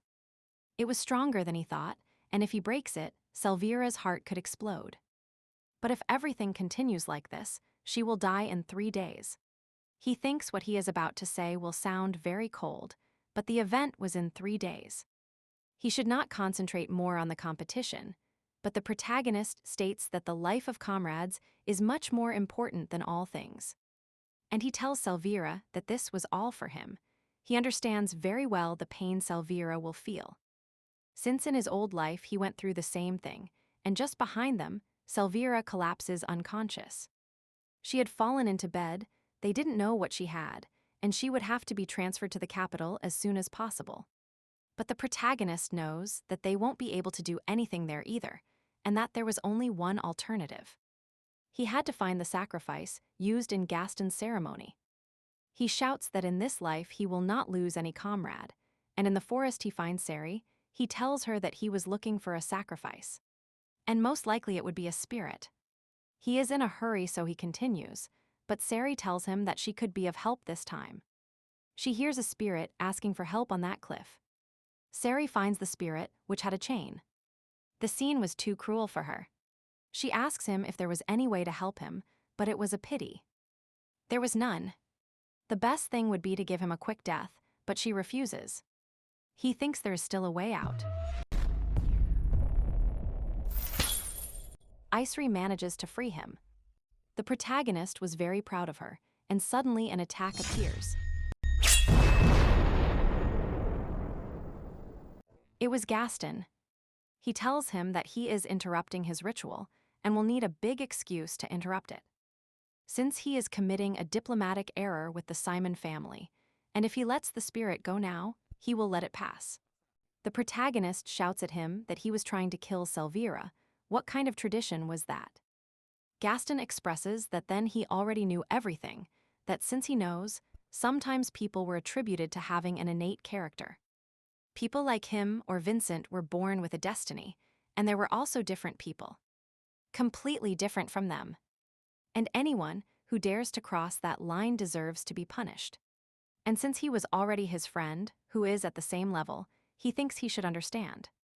That was his true character. But Vincent threatens him not to get carried away. His definition was incorrect. The two were under each other's swords, and their confrontation would be decided on the day of the assembly. Then the protagonist asks if Selvira was okay, and indeed, the chain ceremony had disappeared. There was no trace of her. They tell Vincent that they should concentrate for the event, that only 2 days remained. The event now was to subdue a demonic beast, and he will win. In Enkaz's residence, the elders and heads of the family think that Vincent's will be an obstacle for them in their plan to control the next patriarch. Since if he becomes patriarch, there will be no way to control him. They cannot allow them to have good results in the next events, so they will create a strategy against the protagonist. 2 days later, the stadium was full again. The expectation was even higher. The second trial had begun for Gaston. In that trial, there is only one rule. The one who defeats the monster in the shortest time wins. The monster they must defeat is a lizardman. They have the habit of having long spears, which makes a powerful attack. And the prince of the Simon family uses the skill Red Moon Song and splits the lizardman in half, achieving a record time, 14 seconds. It was the best time of all time, even surpassing Princess Diane, who had a record of 20 seconds. The entire audience goes wild. He was different, and he declares to Vincent that this victory was for him. Culain asks the protagonist if he could beat that time, but the protagonist has a plan. The second trial is about to begin, but he realizes that his lizardman had something strange. In Enkaz's residence, they say they didn't do anything in that trial, they were free. The only thing they did was not feed that lizardman for 2 days. It wouldn't be of much use, but at least it would delay him a few minutes. Bloodshot eyes were clearly a sign of hunger and ferocity. The lizardman is released. The protagonist thinks about dodging it, but if he dodges, he won't be able to defeat it in less time than Gaston. So he opens his arms as a sign to attack at will. They scream at him to dodge, but Vincent is pierced by the lizardman's spear, and he thanks him for saving him time. Inserting his sword and releasing all the energy of the Thunder King's blessing, causing a huge explosion. They were surprised. The protagonist had made 5 seconds and 39 milliseconds. Young Vincent's Adenka was the winner of the second stage. The priests enter, say that it was a very serious wound, and the protagonist looks at Simon with a smile on his face, demonstrating that he was the winner. And the second stage was over. The third door would open in 3 days. In a carriage, an unlocked character expresses that he cannot wait to see the protagonist. The priest's diagnosis is that the protagonist, if he pushes himself again, might never use mana again. The redhead appears, asking him to get up. The heads of the Denka family and also the Simon family had arrived and invited him to the table where the 4 were having dinner. She was happy to meet the protagonist, pointing a knife at him. The protagonist feels great power, making Vincent grab the hilt of his sword. He realizes that she was really powerful. He was dying to fight her in the future, and the patriarch points at Gaston with his fork. But Gaston didn't understand anything, and tells him that at least he was polite, that he didn't draw his weapon at the table. Julian and the protagonist agree that the two are fighting over their children's pride. After dinner, the two meet on the balcony. She says that there are guys playing with their children. How dare they? He thought she was also behind it, but she confirms that first yes. But then the elders and the mages interrupted, and their objective was Vincent. And he can only say that Adinka must be the winner of this trial, and that nothing will stand in the way of victory, since Vincent would unconditionally defeat Gaston. He promised it. The protagonist made him a promise that he was going to win, and the patriarch faithfully believes in it. The matriarch of the Simon family says that Vincent is very talented, but in this trial, he is destined to lose. The next day again, the stadium was full and with more excitement, with more emotions. No one believed that the protagonist could have won those two trials, but today all the confidence was in the Simon family. Since they should save their pride.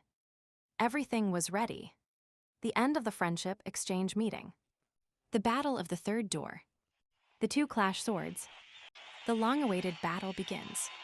The entire audience bursts with excitement. Julian tells him not to forget his condition.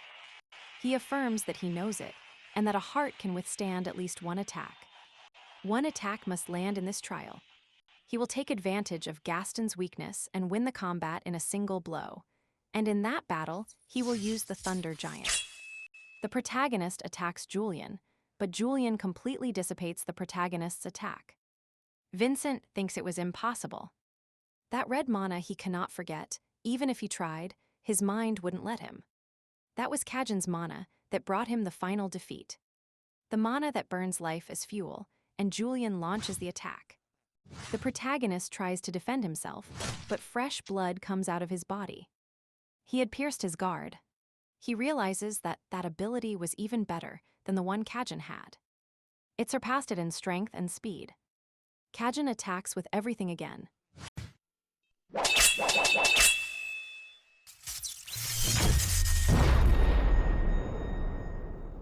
The protagonist manages to get out of there, but Gaston was not willing to give him even a second.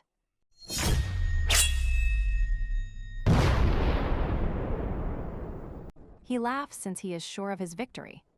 That was the price for trying to challenge him. And the protagonist pulls out skill chapter 3, Amelun's sword. That was a technique he learned in his past life. It was the technique of one of his best friends, who over time became so strong. Even stronger than Kajin, and he became the target of the Council of Elders, falling into their trap. And dying. But he left that to him, Amelun's sword. Kajin asks what that sword was. The protagonist replies that it was the sword of justice that went against the Simon family. A sword left behind by a gladiator who was sacrificed by his family. The prince thinks that then it is a terrible technique, that such an outrageous ability will break it immediately. Using the torrential rain skill, the protagonist believes that he fights just like Kajin. The entire audience thinks that Gaston has disappeared, but the protagonist knows his strategies very well. Predicting all his attacks.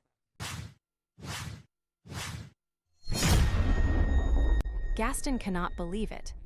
The protagonist thinks that he was the same as Kajin, and that normally it would mean that he is ridiculously strong.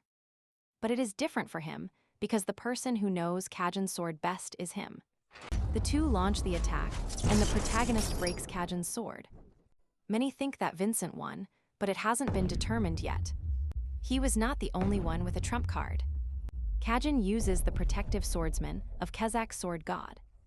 That was one of the most powerful abilities in that world, but one of the most dangerous. Since it uses his soul. Even the protagonist is surprised. He didn't know what that ability was. Gaston attacks with inhuman strength. The two are willing to risk their lives to win the combat.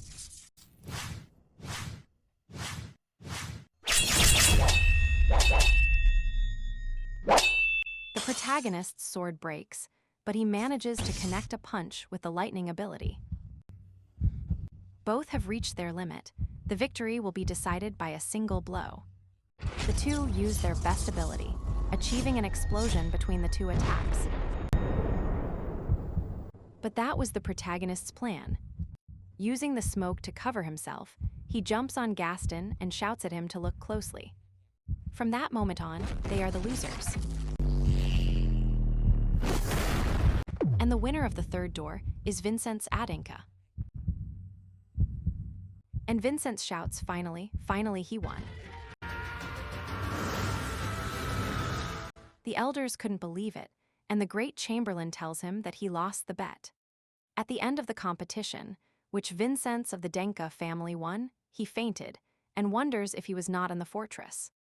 He was sure of having defeated Gaston, and he was in a gloomy place without any light, with faint memories of his stepmother, of Arslan. Chained, it was the same place from his memories, and dozens of arms were visible, and an army of armored subjects make their presence known. Attacking without any reason, Vincent draws his sword and begins to cut down all the evil spirits. But the sensation of cutting resembled very much the sensation he fought Marlon with when he was possessed. And in front of his eyes, Kajin, with eyes full of fury, with an imposing aura, who expresses to him, "There you are, Vincent the renegade." And now he had to disappear from his sight, brandishing his sword. Vincent's body was being crushed by a power, and he couldn't move, but a light appears. The one who appeared on the scene was Arslan. It was all very confusing. He didn't know what was happening, and something in front of him made him very nervous. The one who had appeared was the supreme demon. He was the culprit of all the incidents. Arslan expresses to him that they had no time. They had surely discovered his existence. He should recover quickly to surpass the Simon family. He must face the truth he had left behind. From now on, everything depended on him. The protagonist shouts at him not to leave. He should wait a moment. He still had many questions to ask him. However, Arslan was already jumping to face the supreme demon. Shouting his name, everything becomes clear. His name was heard in the form of a question. He asks him if he was okay, if he would give him something. He remembers it, surpassing Simon and facing the truth. That was Adinka's legacy, left by Arslan. He surpassed Simon, but never told the truth. And then the head of the Adinka family comes out. Everyone is surprised and offers the corresponding tributes. It wouldn't take long. He tells Vincent that he did very well. He kept his promise. Once again, he surely needed something. He asks him what he needed. He replies yes, he was missing the basics. He was not yet a true Adinka. He needed a master to teach him the Adinka sword. He is surprised. He asks him if he didn't feel uncomfortable with the Council of Elders because of what happened.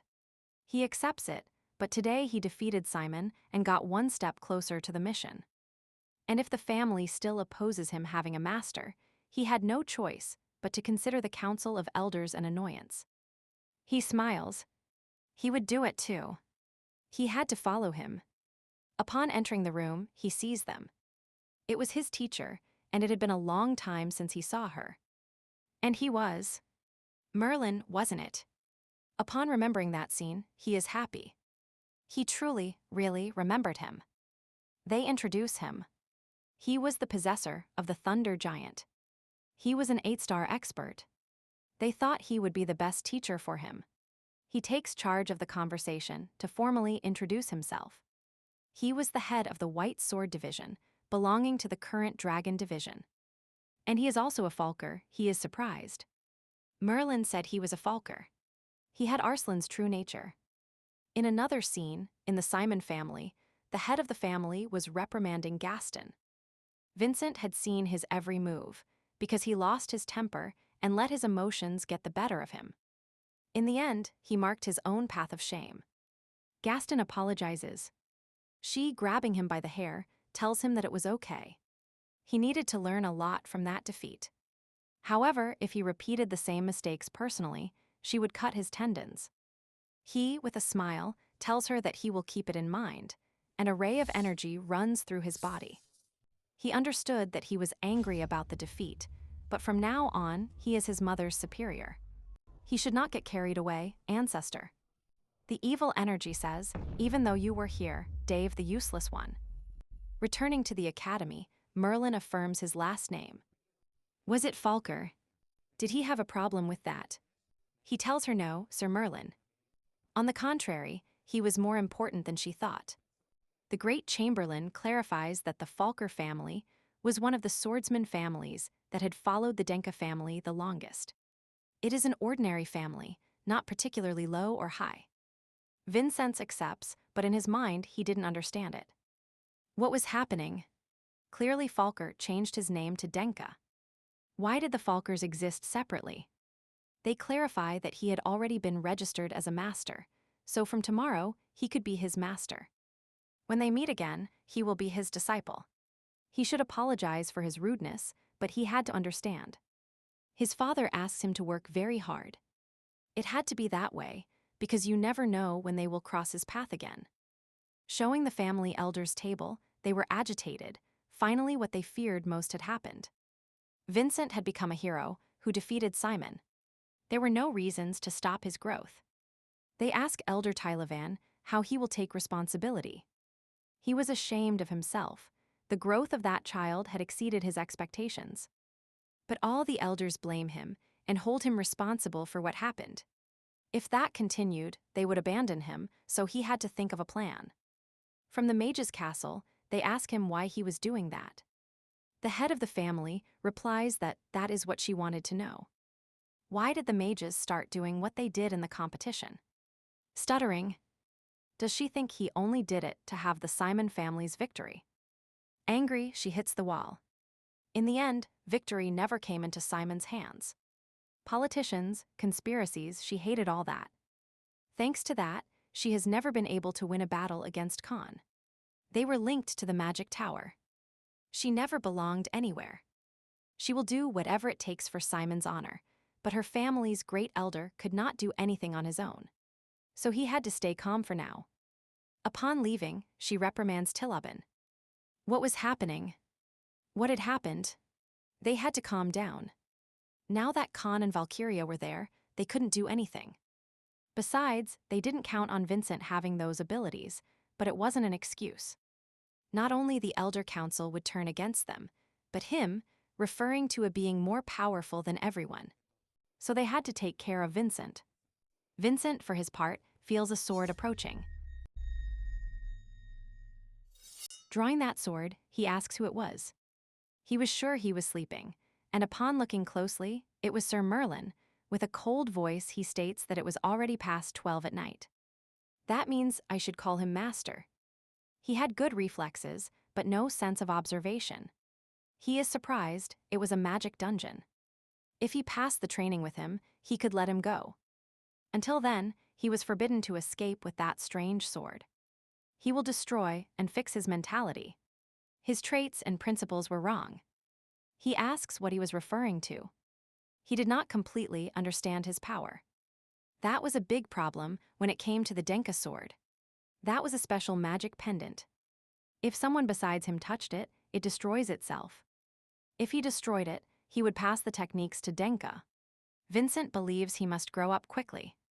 He will make sure to destroy that pendant. He needs to learn that technique. Void Impulse. But to his surprise, he was expelled by the power shock from Merlin, who tells him to watch closely. That was the appearance of true power. The true appearance of a thunder giant. Both think it was huge. It looked completely different from his. That lightning bolt was blue. It resembled nothing like his, nor Marlon's. It was completely different. Merlin apologizes. He wasn't a suitable person to be a teacher. He didn't have the confidence to systematically handle an easy-to-understand explanation. So he decided to teach him, in the best way he knew how. Until the thunder giant truly awakens, his power will repel him. Then the old man is shown, walking near the academy. Sari also appears, wondering if her master would be okay. He hasn't left there for a week, not even once going outside. She thinks he must be tired, he must not have eaten well. She asks that he just doesn't hurt himself. They are fighting during the training. He started using the strange blue ability with his skill, but it wasn't enough. The attack was coming. The range of the attack was too large. It is less powerful than his yellow lightning, but why was its range so overwhelmingly intimidating? When dodging, he sees the pendant. It was his opportunity, but Merlin deliberately left it in sight. When falling, he thinks his movements were improving, but there was no progress with the thunder giant. That was all for today. He had to rest. Julian asks him to drink more water. He doesn't know when he will give him another break. He had to take advantage of it.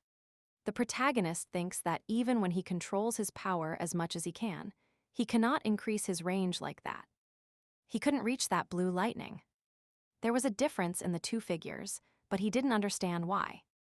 Julian gets angry. Why is that canteen only dripping? Wasn't it letting him drink that water properly? He replies not to complain otherwise, and he understands. If the container didn't exist, the water would be expelled in a second, and blue lightning comes out of him. He understood. He always thought that he had to control the power of lightning and release it, like the water flowing from the canteen. But there was no need to do that in the first place. Naturally, for it to flow through his body and through his sword, he just had to release the power of lightning. Merlin accepted him. He finally managed it. It seems the class isn't over yet. He discovered it, but it's useless if he doesn't know how to use it. He had to steal the pendant.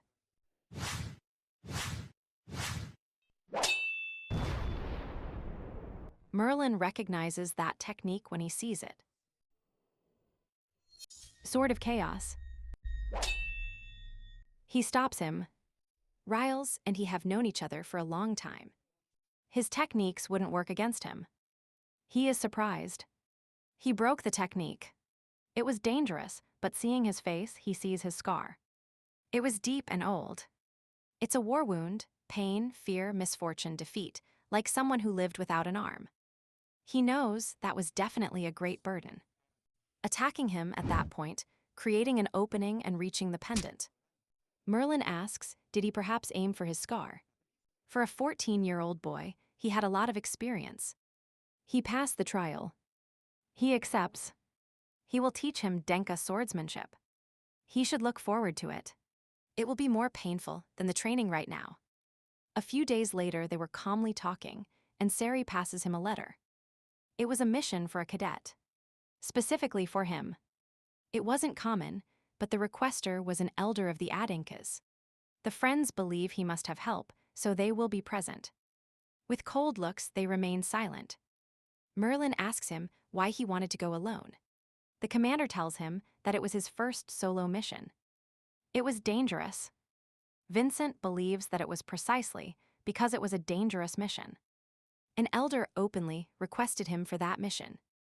With his head down, he thinks it was probably a test, or rather, a trap. Merlin expresses that they were trying to get rid of a nuisance.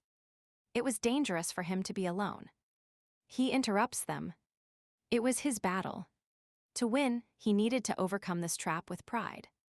There was a truth he wanted to achieve by becoming stronger.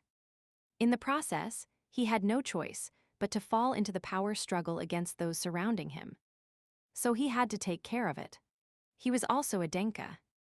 Seeing him so determined, they accept. Then the two commanders discuss the case and Elder Tylovan, and they receive a call.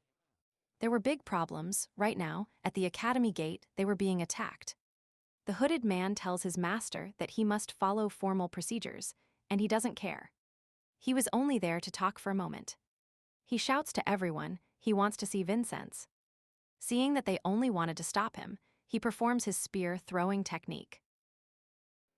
Partisan first form. But Blue Whip stopped him.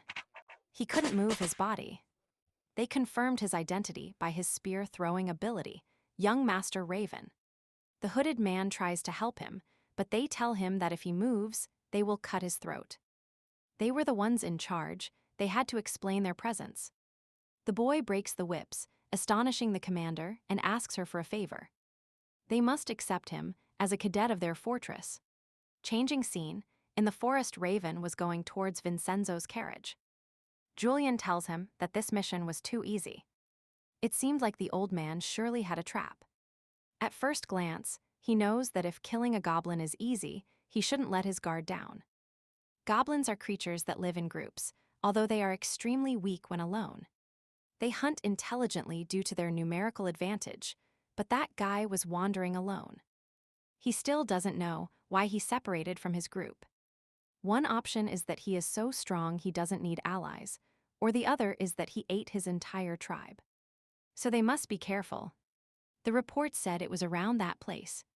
He hands the money to the driver and leaves without saying anything. Now he activates his True Thunder giant ability. The blue lightning is weaker, but it could cover more areas. Thanks to that, he will envelop the entire forest to sense any power. In that position, there was something big. Upon arriving at the place, he is surprised. He doesn't know what that was. It was too big to be a goblin. Also, those marks were strange. Julian clarifies that it was a dark magic chimera. Knowing that, he cannot face it with just combat power. He had to approach carefully, but he senses magic entering his lightning range. He wonders if it was a person sent by the elders. There was a spear next to his face, and a smile expresses it. He finally knew him. It was a pleasure. He was there to challenge him. To a duel. He doesn't understand. A duel. He was a 9th grade cadet, but he had never seen him, and a presence was behind him. He curses. He was discovered by the goblin. He asks him to be careful, it could be a chimera. He was lost. He had changed his target to that boy. It was dangerous. He had to run. Grabbing his spear, he doesn't know what was happening, but he had to take him down first to be able to talk. Here it is explained that the generals gave way to Raven because he was Bardakark's son. That was a powerful family, so the elders couldn't touch Vincent if he were present. That's why they accepted him right away and also sent him on that mission.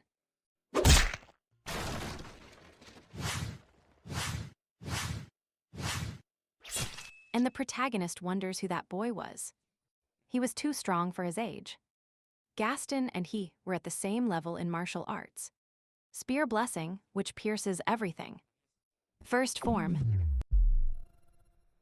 He is astonished.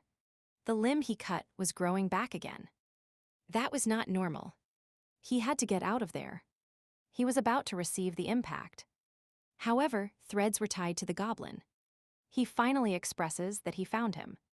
He would be in trouble if anything happened to his master. He thanks him. He had saved his life. But behind him, the ties had been broken. The butler supposed that he wasn't an ordinary goblin, after all. He is surprised he could also summon a magic circle, and it was a mountain. A character thinks they were in trouble. Returning, nobody understands anything. First, he asks them to introduce themselves. It was Raven, the Prince of Barlucan, and his name was Renkun, his butler. Smiling, he proclaims, from today he became a cadet of the fortress. He came for him on the orders of the commanders. Here, Julian explains that it was an important family. It was famous for its spears.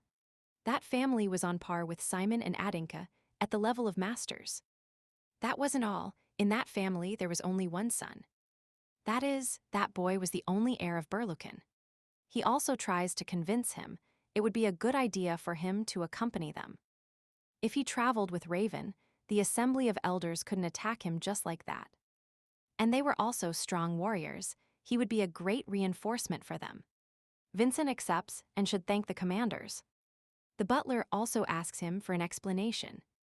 That was a suspicious goblin, and he was simply a cadet. He couldn't have a mission like that.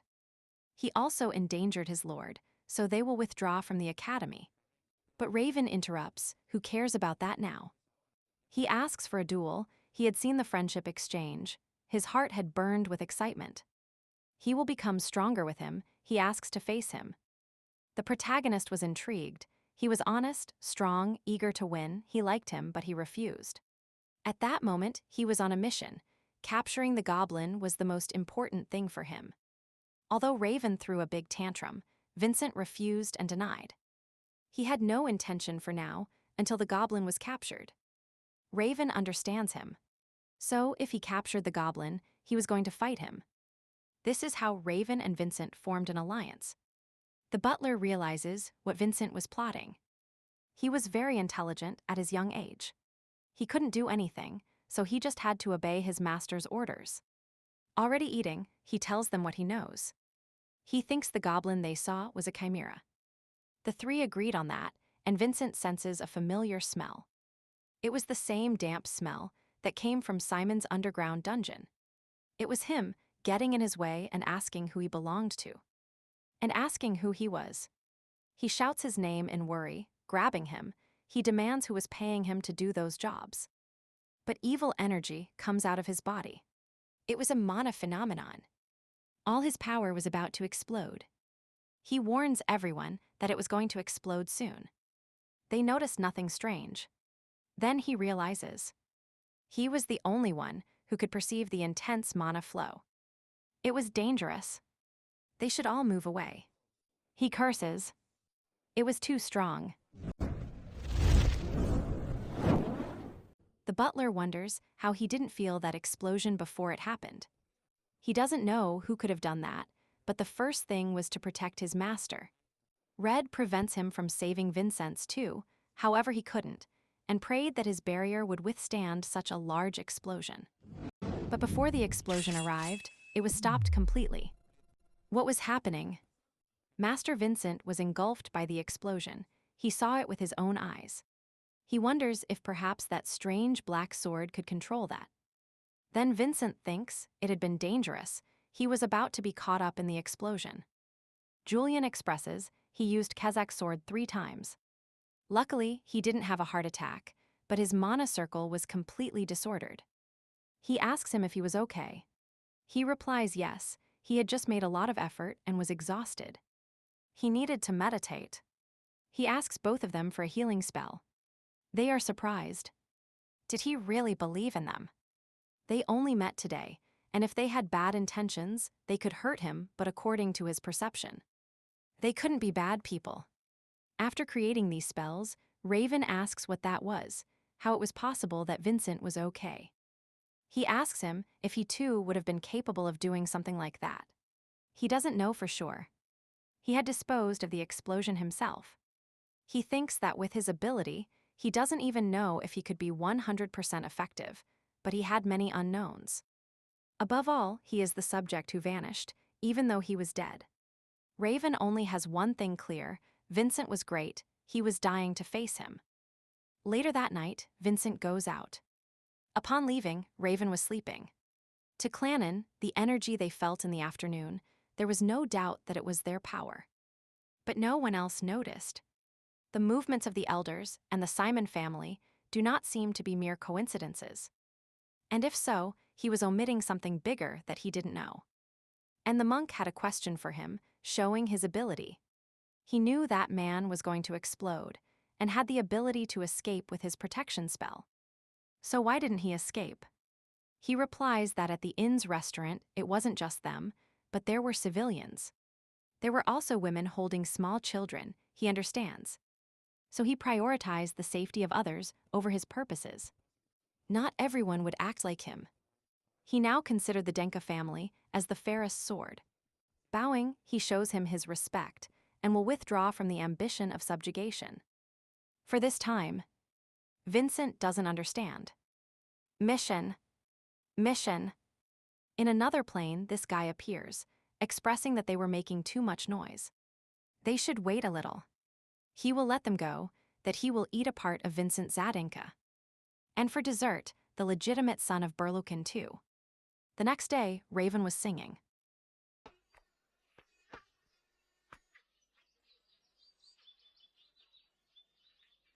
He thinks he was just a child, but he was truly following what he promised. Here it is explained what happened last night. He couldn't follow them on their mission. His objective was the master's safety. Even during the day, he was going to take care of the goblin, but it would be interfering with his achievements, with his nobility and sword. He wanted to see what would happen if he got stronger, so he promised himself. He won't touch a single hair on that goblin, so they started their journey. Raven stops and asks where they were going. He had no idea. Well, nothing appeared on his radar yet. they were in the same place as before. So they were going to change their tracking method to a traditional method. Raven thinks that was impossible because neither of them had tracking magic. Here the protagonist shows off because he knows how to track from years of experience. First, they will follow traces of blood, then scratches, footprints, and several other things. It was incredible. He could track without having tracker abilities. He had learned a lot from him. Stopping in the middle, but at his feet, a trap is activated. Vincent knew it was a trap. It had been too easy to get there. Julian clarifies that it was a field of reeds, but they only grow in humid places. It was unusual for them to grow there. Vincent deduces it and uses his technique, Great Thunder.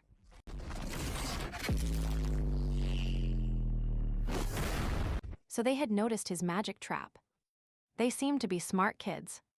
He thanks him for accepting his invitation. Young mages, he asks if he was there on the instructions of the Adinka elders. He accepts. His name was Carvel.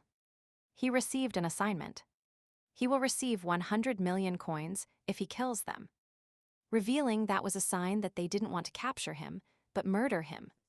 At that moment, an aura appears behind them. Milan sword art. Barlucan spear technique. It was impossible. He had avoided their attacks, and the crazy guy appears expressing that they had forgotten about him. Vincent was in trouble. He still hadn't recovered from using the technique 3 times the previous day. He believed that if it were the 2 of them against the goblin, they could fight, but that crazy guy was there. Then that would be impossible. They would die there. Vincent smiles. He couldn't attack the goblin, however. He wasn't a goblin.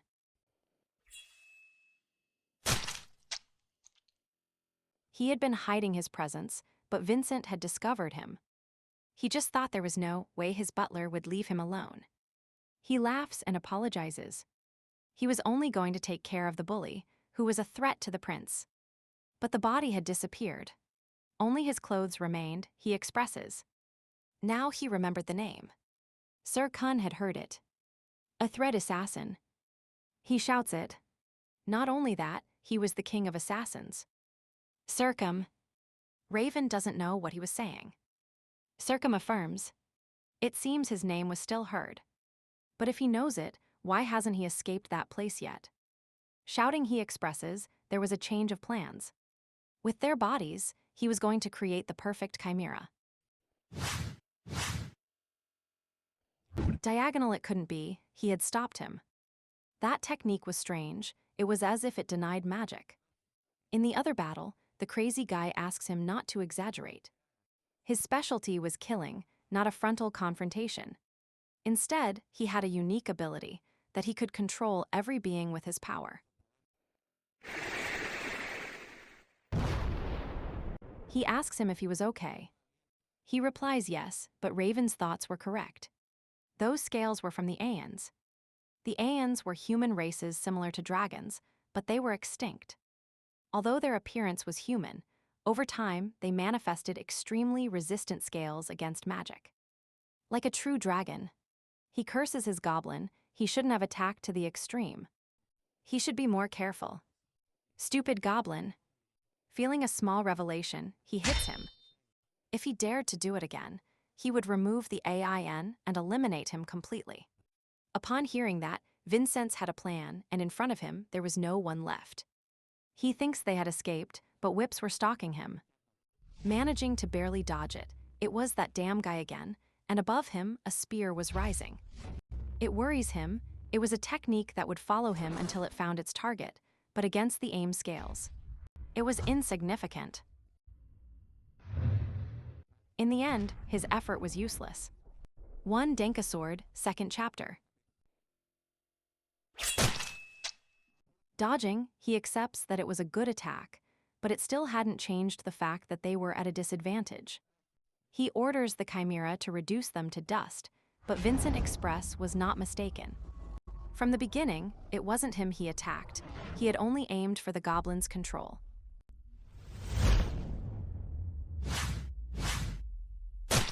Julian thinks he didn't get along well with his tamer.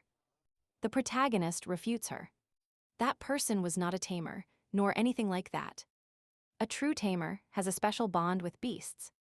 He shares a heart, fights for those bonds, but that guy only used skills without more. The goblin started to shed its scales. Probably that power was grafted onto him. Vincenzo accepts it. They had to do their job. They were there to defeat that creature. He could relax. His first mission was a success. They ask what his plan was now. He replies, that mission had been directly assigned by the Assembly of Elders. Since a problem had arisen, they should report to the head of the family so he could take action. He also had them as reliable witnesses. The commander appears, thanks them for their hard work, and congratulates them on their successful mission. She asks him to show her what he was carrying. He realizes he had seen that head many times, but now it was going to take an unexpected turn for them. Those two old men were friends. Hoyan, a dishonest subject, and Taliban, who gave him that mission, must be colluding. Here the mission report reaches the commander, which was summarized by our dear Julian, who passes it directly to the head of the family. He asks Vincent what he wanted to add to the report. He had two assumptions. The first, that mission was a trap to harm him. They answer him if he thought those were problems for him. He was disappointed. He thinks that clearly they were not problems for him. He had succeeded in the mission and now stood in front of him. Damn it. However, during the process of that mission, he detected Simon's power. Validating the successor through the power of an Adinka elder was a great honor, but he cannot allow his validation to be used using Simon's power. It was said that Elder Hoyan and Elder Taliban had a close relationship, and the agitated stepmother arrives right then. Elder Taliban Adinka had committed suicide. He had stabbed himself in the heart with a knife. And he died in his own room. He had left a farewell letter. He took charge of Vincent's mission. The protagonist expresses that it was a false suicide. If he really assumed his responsibility, he wouldn't have started all that in the first place. Or the forces behind him eliminated him and faked a suicide. And if so, he had been an extremely strong person, since he had done that in his family's mansion. His stepmother, upon hearing that, thinks he sees what his eyes don't. She asks Mr. Khan if he could borrow Vincent a little. Upon arriving at the scene, he expresses, "You shouldn't have tried so hard. It should be traumatic to see someone's corpse for the first time." Upon inspecting, he realizes that it was strange. That sword had entered in a way too clean for a suicide, even if magic was used. He couldn't do it like that, since death implies more than a simple conviction, it implies remorse. Suffering, no matter what your life was. Taliban knew the true meaning of death, and there were no traces of doubt there. Or fears. In summary, that corpse was fake, he didn't understand it, but he asks Julian to tell him where the real one was. Julian didn't want to say anything, since if he said something, she would suspect everything, but upon seeing the arguments he tells her that it was a dark spell. Resurrection of the corpse. Vincent tells him what they explained to him. Upon inspecting, he wasn't lying, but how did he know that knowledge about dark magic? She had no way of knowing if that old man really committed suicide or not, but she had to find out where he got that information. In another plane, the head of the family arrived to have tea with the Adinka elders. The topic comes up that Taliban was expelled for being a disgrace. The elders were going to get straight to the point. Had he come to express his discontent over his son's mission? Wasn't that it? But it was unusual for him to come to complain about it. Perhaps he cares more for that son, particularly because of his relationship with Mrs. Servana. They expressed that if so, Lady Versa could get jealous, or her in-laws were also a bit brazen. Coming to look after his son now, when he had strengthened himself through her life. A flashback is shown. Servana asks him not to cry. Her decision was made. She just had to promise to take care of her son. He won't have a mother, so she had to fill that void for him. He asks why that reaction. Did he not think that no one would know? After Repentina's death, he experienced impressive growth and obtained the title of the head of the Denka. His death was related to his ancestry. Servana was a brilliant and charming woman. Her entire lineage mourned her death, but it was true. No one mourned her, only him, angering the head of the family. He doesn't understand what the hell happened. Falling to his knees, he felt the sensation of losing his life, but it had been an illusion. That was the limit of what a human can achieve. Level 9 expresses that he should remember it. His name was Sirvana Adinka. Returning to the protagonist, he asks Julian what to say. He expresses, "I see her," but he sees that he shouldn't be able to see that black magic. Julian thinks he was mistaken, but the protagonist convinces him by saying that it was a skill of a boy that he developed naturally. And if his eyes didn't react, it wasn't a lie, so he should believe him. Upon accepting the truth, Julian expresses everything he knew, concluding that the old man had used too much life energy in that spell. Therefore, he should stay in that room. So he makes a request. He wanted to personally take Thilivan's life. He thinks he would be killed anyway, but he was an Adinka elder. Did he really have the courage to do it himself? Hasn't, but he needed his help. He will forcibly remove him, then attack to defend himself. Could he stop that attack?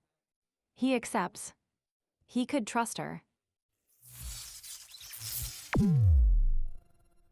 Upon stopping the attack, he expresses that he would not allow weapons. He had become Simon's dog. Craig was going to flee, but that was not possible. That was his end. However, the protagonist's vision blurs. He falls to the floor. It was unbearable pain. Julian and the stepmother wonder what was happening, and upon seeing his finger, it was disappearing. No, he didn't expect it. What was happening? It was the collapse. The stepmother will bring the priest. It couldn't be true. The collapse should occur within several years. Julian refutes. It wasn't strange. They have achieved unimaginable successes with that body. They have faced opponents much stronger than them. They have used power beyond limits on many occasions. It was a natural reaction. Vincent curses. Almost crying, he expresses that he forgives him, but even in that life he failed again. Julian tells him that he will not allow it, although his approach was reckless and unconventional. He never doubted him. If it weren't for him, he would never have earned everyone's approval. Likewise, when he obtained the Thunder Giant, he would use his power to sustain his collapse. But he couldn't do that. If it continued like this, he would also disappear. He affirms he was right. Over time, he will disappear completely, so he had to find a way to fix the collapse before he completely disappears. He trusted that he would do it. Clenching his fist tightly, he thanks him. He will find the solution no matter what. And then the priest arrives. When he was healthy, that bastard arrived. After a sermon that he should take care of himself as much as possible, Vincent believes that he might know about the sacred apples. He denies it. There was nothing like that. They were just legends, but there was another way. Cultivating his divine power would be impossible by becoming a priest. He didn't have time for that. So he should go near Gaia's temple. There is a place called the Tomb of the Holy King. The king was a legendary priest who built the temple. In that place, it is said that the legendary artifact that grants great power to the possessor is found. The Holy Grail. But well, the only bad thing is that only one person got it, his direct ancestor, Arslan Adinka. The next morning, he wanted to go to the dungeon. The priest asks him to think carefully, but Vincent was determined. Julian didn't have much time left, and if Arslan had left the Holy Grail, he couldn't delay. But he asks him not to enter. Did he not hear? No one who has entered there has ever come out alive. No one knows what it's like inside, how deep it is, or what was hidden there. So he asks why he told him about that dungeon. In fact, he was the only one who could enter, because he was a high-level priest. The guards let him pass for him. The priest confesses it to him. He followed the religion of the Holy King's power, and there was a prophecy in it. Only those who have experienced death and met the gods can find the Holy Grail. He doesn't know what it means, but he feels that the king's power resides in him, pointing to young Vincent as the person in the prophecy. although he worries a lot about what might happen to him. Vincent smiles, thanks him, and enters the dungeon without saying anything else. The priest will only pray for his well-being. After descending for a long time, he gets lost, and a voice speaks to him, asking him to reveal his identity. Purple flames appear on the scene. They were the guardians of the shadows. His name was Melanin. They have been waiting for him, the one who seeks the truth. Vincent doesn't understand it, but with the phrase, he passes Simon's test and faces the truth. Everything becomes clear to him. They were in charge of protecting and fulfilling his mission. For 500 years, they have protected that place, so he had to prove he was the seeker of the truth. He had to free them. To do it, he must free them with the Denka sword he carried. His power was being tested. The protagonist accepts. In honor of their weight, he will free them with his Denka sword. First stance. Crescent cut. However, with a cold voice, they tell him the test was insufficient. The spirits attack. Vincent defends himself. However, his arms were growing back. Those shadows were strong, even if he knocked them down, they rose again and attacked anew. And behind him they express, they must eliminate the intruder. He had to stop fooling himself. Vincent Adinka was not the protagonist of that prophecy. He wonders what had happened. Wasn't this place the destiny Arslan had left him? If Julian were by his side, he would have helped him.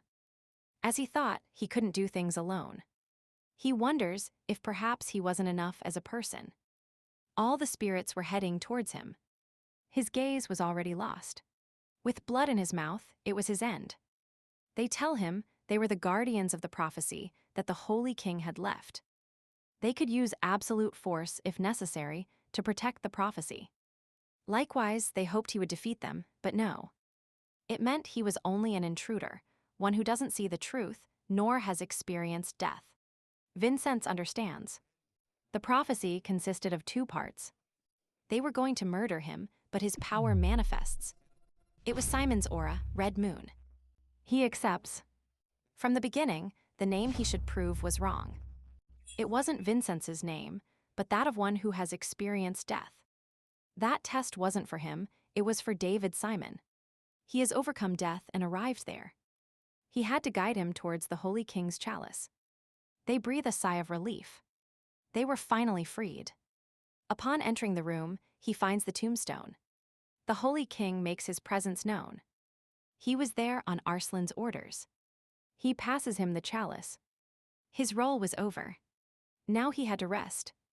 He thanks him. Thanks to him, he could fulfill his promise. He pays him homage. It was an honor to have met him. And the dungeon begins to collapse, and with an angry or admiring look, it is not made very clear. Merlin appears. Meanwhile, the commander cursed the situation. It had been a long time since those two had entered there. She wonders what Merlin and Vincent were doing inside, and upon hearing that they wanted to open the tomb of the Holy King. She thinks that if that was correct, the descendants of the Holy King would be there. And if that prophecy they spoke of so much was fulfilled, they could be in trouble. She wonders if Merlin would be okay, if Vincent really wanted to test the one who sought the truth. If that happened, Merlin couldn't survive.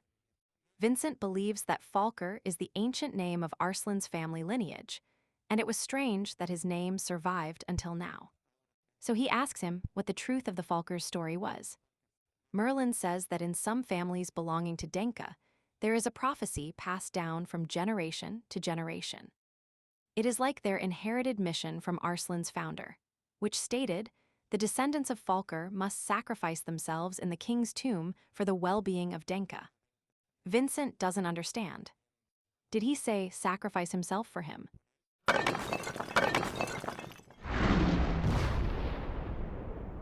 Before, every effort was made to keep that dungeon active, but those 500 years would now begin to collapse. And the only way to escape from there was only one: he had to destroy that pillar. It was the core that sustained the king's tomb. Once destroyed, the collapse will accelerate, and small cracks would open leading to the surface. The protagonist accepted, so he would destroy them, but could they escape together? But he denied it. That was his mission, and seeing that they denied it, he calmed him down. When they first met, he got excited when he told him he would remember his name. And finally, the time came to repeat those words. There is no greater happiness than fulfilling his mission and dying for his master Vincent. He had been a good disciple, trying to break the pillar, but Vincent denied it. Was that perhaps his last wish? He asks him if the name Falker was so insignificant to his master.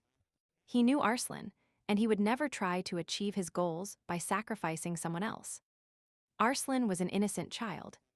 He wouldn't let his descendants be sacrificed as if they were disposable. Merlin complained about what he was doing. If they continued like this, both would die. But with a composed look, he thinks that both could get out. Probably his master had planned to stay there, using all his strength to open that path. But they ask him what would happen if he were fast enough to escape. Even his master tried to break the wall wanting to escape, but they only had to concentrate all their power on that single jump. With the blessing of the Dwarf King, with the blessing of the Cloud King's passage, and with the blessing of the Thunder Giant, those were his skills merging, and he demands that now was the time.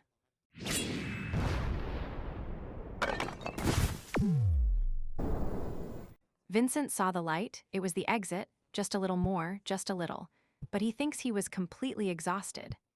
He was falling, but a hand was placed on his back, expressing that no matter what happened, he must reach the awaited truth, and he wished him the best of luck. He shouted to him not to do it, he couldn't stay there, shouting master again and again. But a light passed.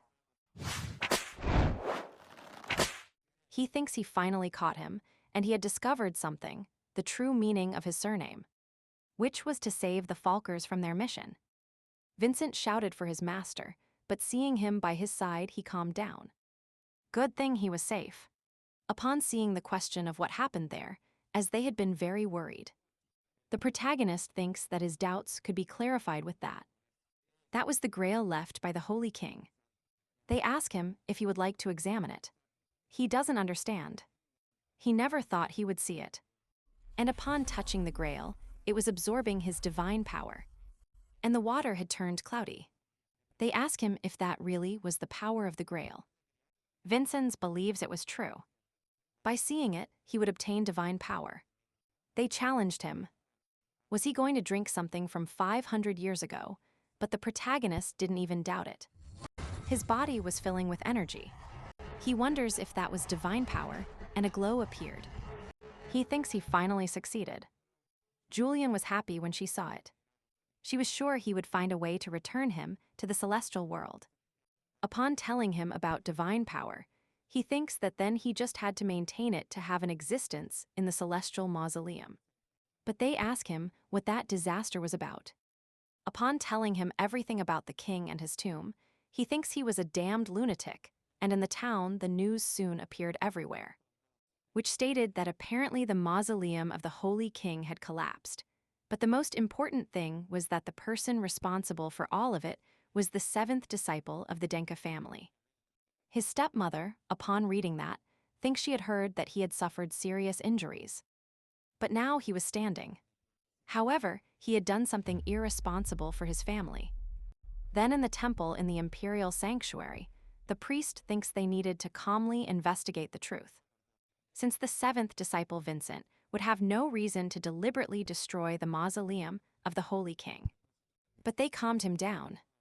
It seemed that he was feeling overly flexible thoughts. The reason was not important to them. This subject was named Neluk, who was the first-degree priest, who believed that the most important thing about that fact was that he had destroyed the sacred site of Gaia. Upon seeing his complaint, he thinks they had the right to demand fair compensation from that family. And thus they could maintain the deep trust between the Adinkas and the Gaias for 500 more years. Therefore, there would be no problem in demanding a level of donation that the Adinkas could understand. All the bishops agreed, and it was the perfect opportunity for the congregation to expand its influence. The priest doesn't understand what kind of donation they were talking about. They only wanted money that would go directly into their pockets, and someone affirmed his decision. Since the assembly of elders also regretted the transgression of disciple Vincent, And to properly honor the tarnished reputation of the Holy King, they should hold him properly accountable. For example, offering his left arm, that could be adequate compensation. His mother thinks that the damage he caused and the great monuments that had been protected for 500 years couldn't be measured. And the alliance between Gaia and Adinka had been formed during the war against the great demon. The political repercussions of that breakup would be unimaginable, so they would send a protest delegation to the temple. They would probably demand absurd things in exchange for maintaining friendly relations. Vincent knew that all of that could happen, but he couldn't omit the standard report that he hadn't seen yet. He told Riles to come in and show him everything they had found in the tomb of the Holy King. And it wasn't just a cup, its value was incalculable. So instead of punishing him, they should thank them, since the Holy King's sepulchre meant nothing to them. It was an important site, but it was abandoned and neglected without any proper management. There were only 2 guards protecting the entrance. A priest was needed to enter, but if he only brought the priest, anyone could enter. Besides, they were no longer investigating the tomb. If they truly believed that the tomb had value, they would have excavated it no matter what and regardless of the threats or the sacrifices. In other words, the king's sepulchre was just a cave. It was nothing more than that. So, that should be a reason for him to avoid responsibility. She got angry. It was a disappointment. Even though she knew about his eyes, she still lied to him. He was deceiving her. He shouldn't try to justify the tomb's value. He should immediately tell her what it was hiding. The protagonist accepted. He couldn't lie before her eyes. He should observe that. Upon showing it, he couldn't believe it. Was that possible? They asked the Grand Chamberlain if that object could be modified, but she denied it. There was no possibility. That was an absolute model, without manipulation capabilities. His mother accepted it. The situation had completely changed. A few days later, as expected, Gaia's envoys arrived at the mansion, believing that when Vincent's crimes became public, they couldn't avoid responsibility of the Holy King's power. That's why they came there and were only doing the right thing. Everything was perfect. They had gained the support of some elders. Now he could occupy a place on the council. The old man asks her if what she said was true. She felt that after what Vincent achieved, they couldn't blame him, but if he couldn't prove his innocence, she herself would cut off his arm. The old man calmed down. If the lady proved it, it wasn't worth fighting over nonsense. It was better for them to see if he could really do something in that situation. Upon receiving him, she asks them to please come, as the conversation would be a bit long. That's why she was going to take them to the prepared place. They stated that it was regrettable to find themselves in that unfortunate situation, but the Council of Elders had already made the decision. And they would support Gaia's motion against the Denka family. The old man laughed. He was going to take advantage of that opportunity to support Gaia's temple and take real control of the Council of Elders. And upon seeing the protagonist smile, he became agitated. What was so funny to him? Didn't he know that his recklessness had led him to that position? Vincent apologized. It's just that the Council of Elders had omitted a couple of things before giving their verdict. They should at least say what had happened. The bishop didn't want to endure such insolence, but since he had already spoken, if he couldn't properly explain that matter, he would lose his life. Vincent kept his composure. He thinks that then they should allow him to present himself formally. He was the 7th son of the Denka family and a cadet of the Red Fortress, taking out the celestial crystal, which contained the king's message, who believed that thanks to him, he could fulfill his promise to his friend, and thus finally depart and rest. Seeing everyone's surprise, he thinks that then they should start the meeting officially. The attendees wondered among themselves if he really was the king. Had he fulfilled the purpose, and thus the cave had collapsed on its own? Vincent never thought that Sorero's gift would be used for something like that, but the bishop denied it. That was a fake glass, created by his own crimes, but the elders believed that crystal could not be manipulated. Upon seeing the doubt of some, Vincent thinks that then they should look at another object. The artifact left by the Holy King for him. The old man was surprised, but he doubted that that worthless artifact was the Holy Grail. He was profaning the name of the Holy King. The protagonist thinks that because of his accusations, he would name Merlin, who had sworn on his own life to verify it, which was a sword of the Zadinkavs. Furthermore, the priest also joined that oath. He wagered his life that the king's power lay within it, and it was the authentic Holy Grail. And the mother clarifies to the old man that the responsibility for her son also became the mother's responsibility.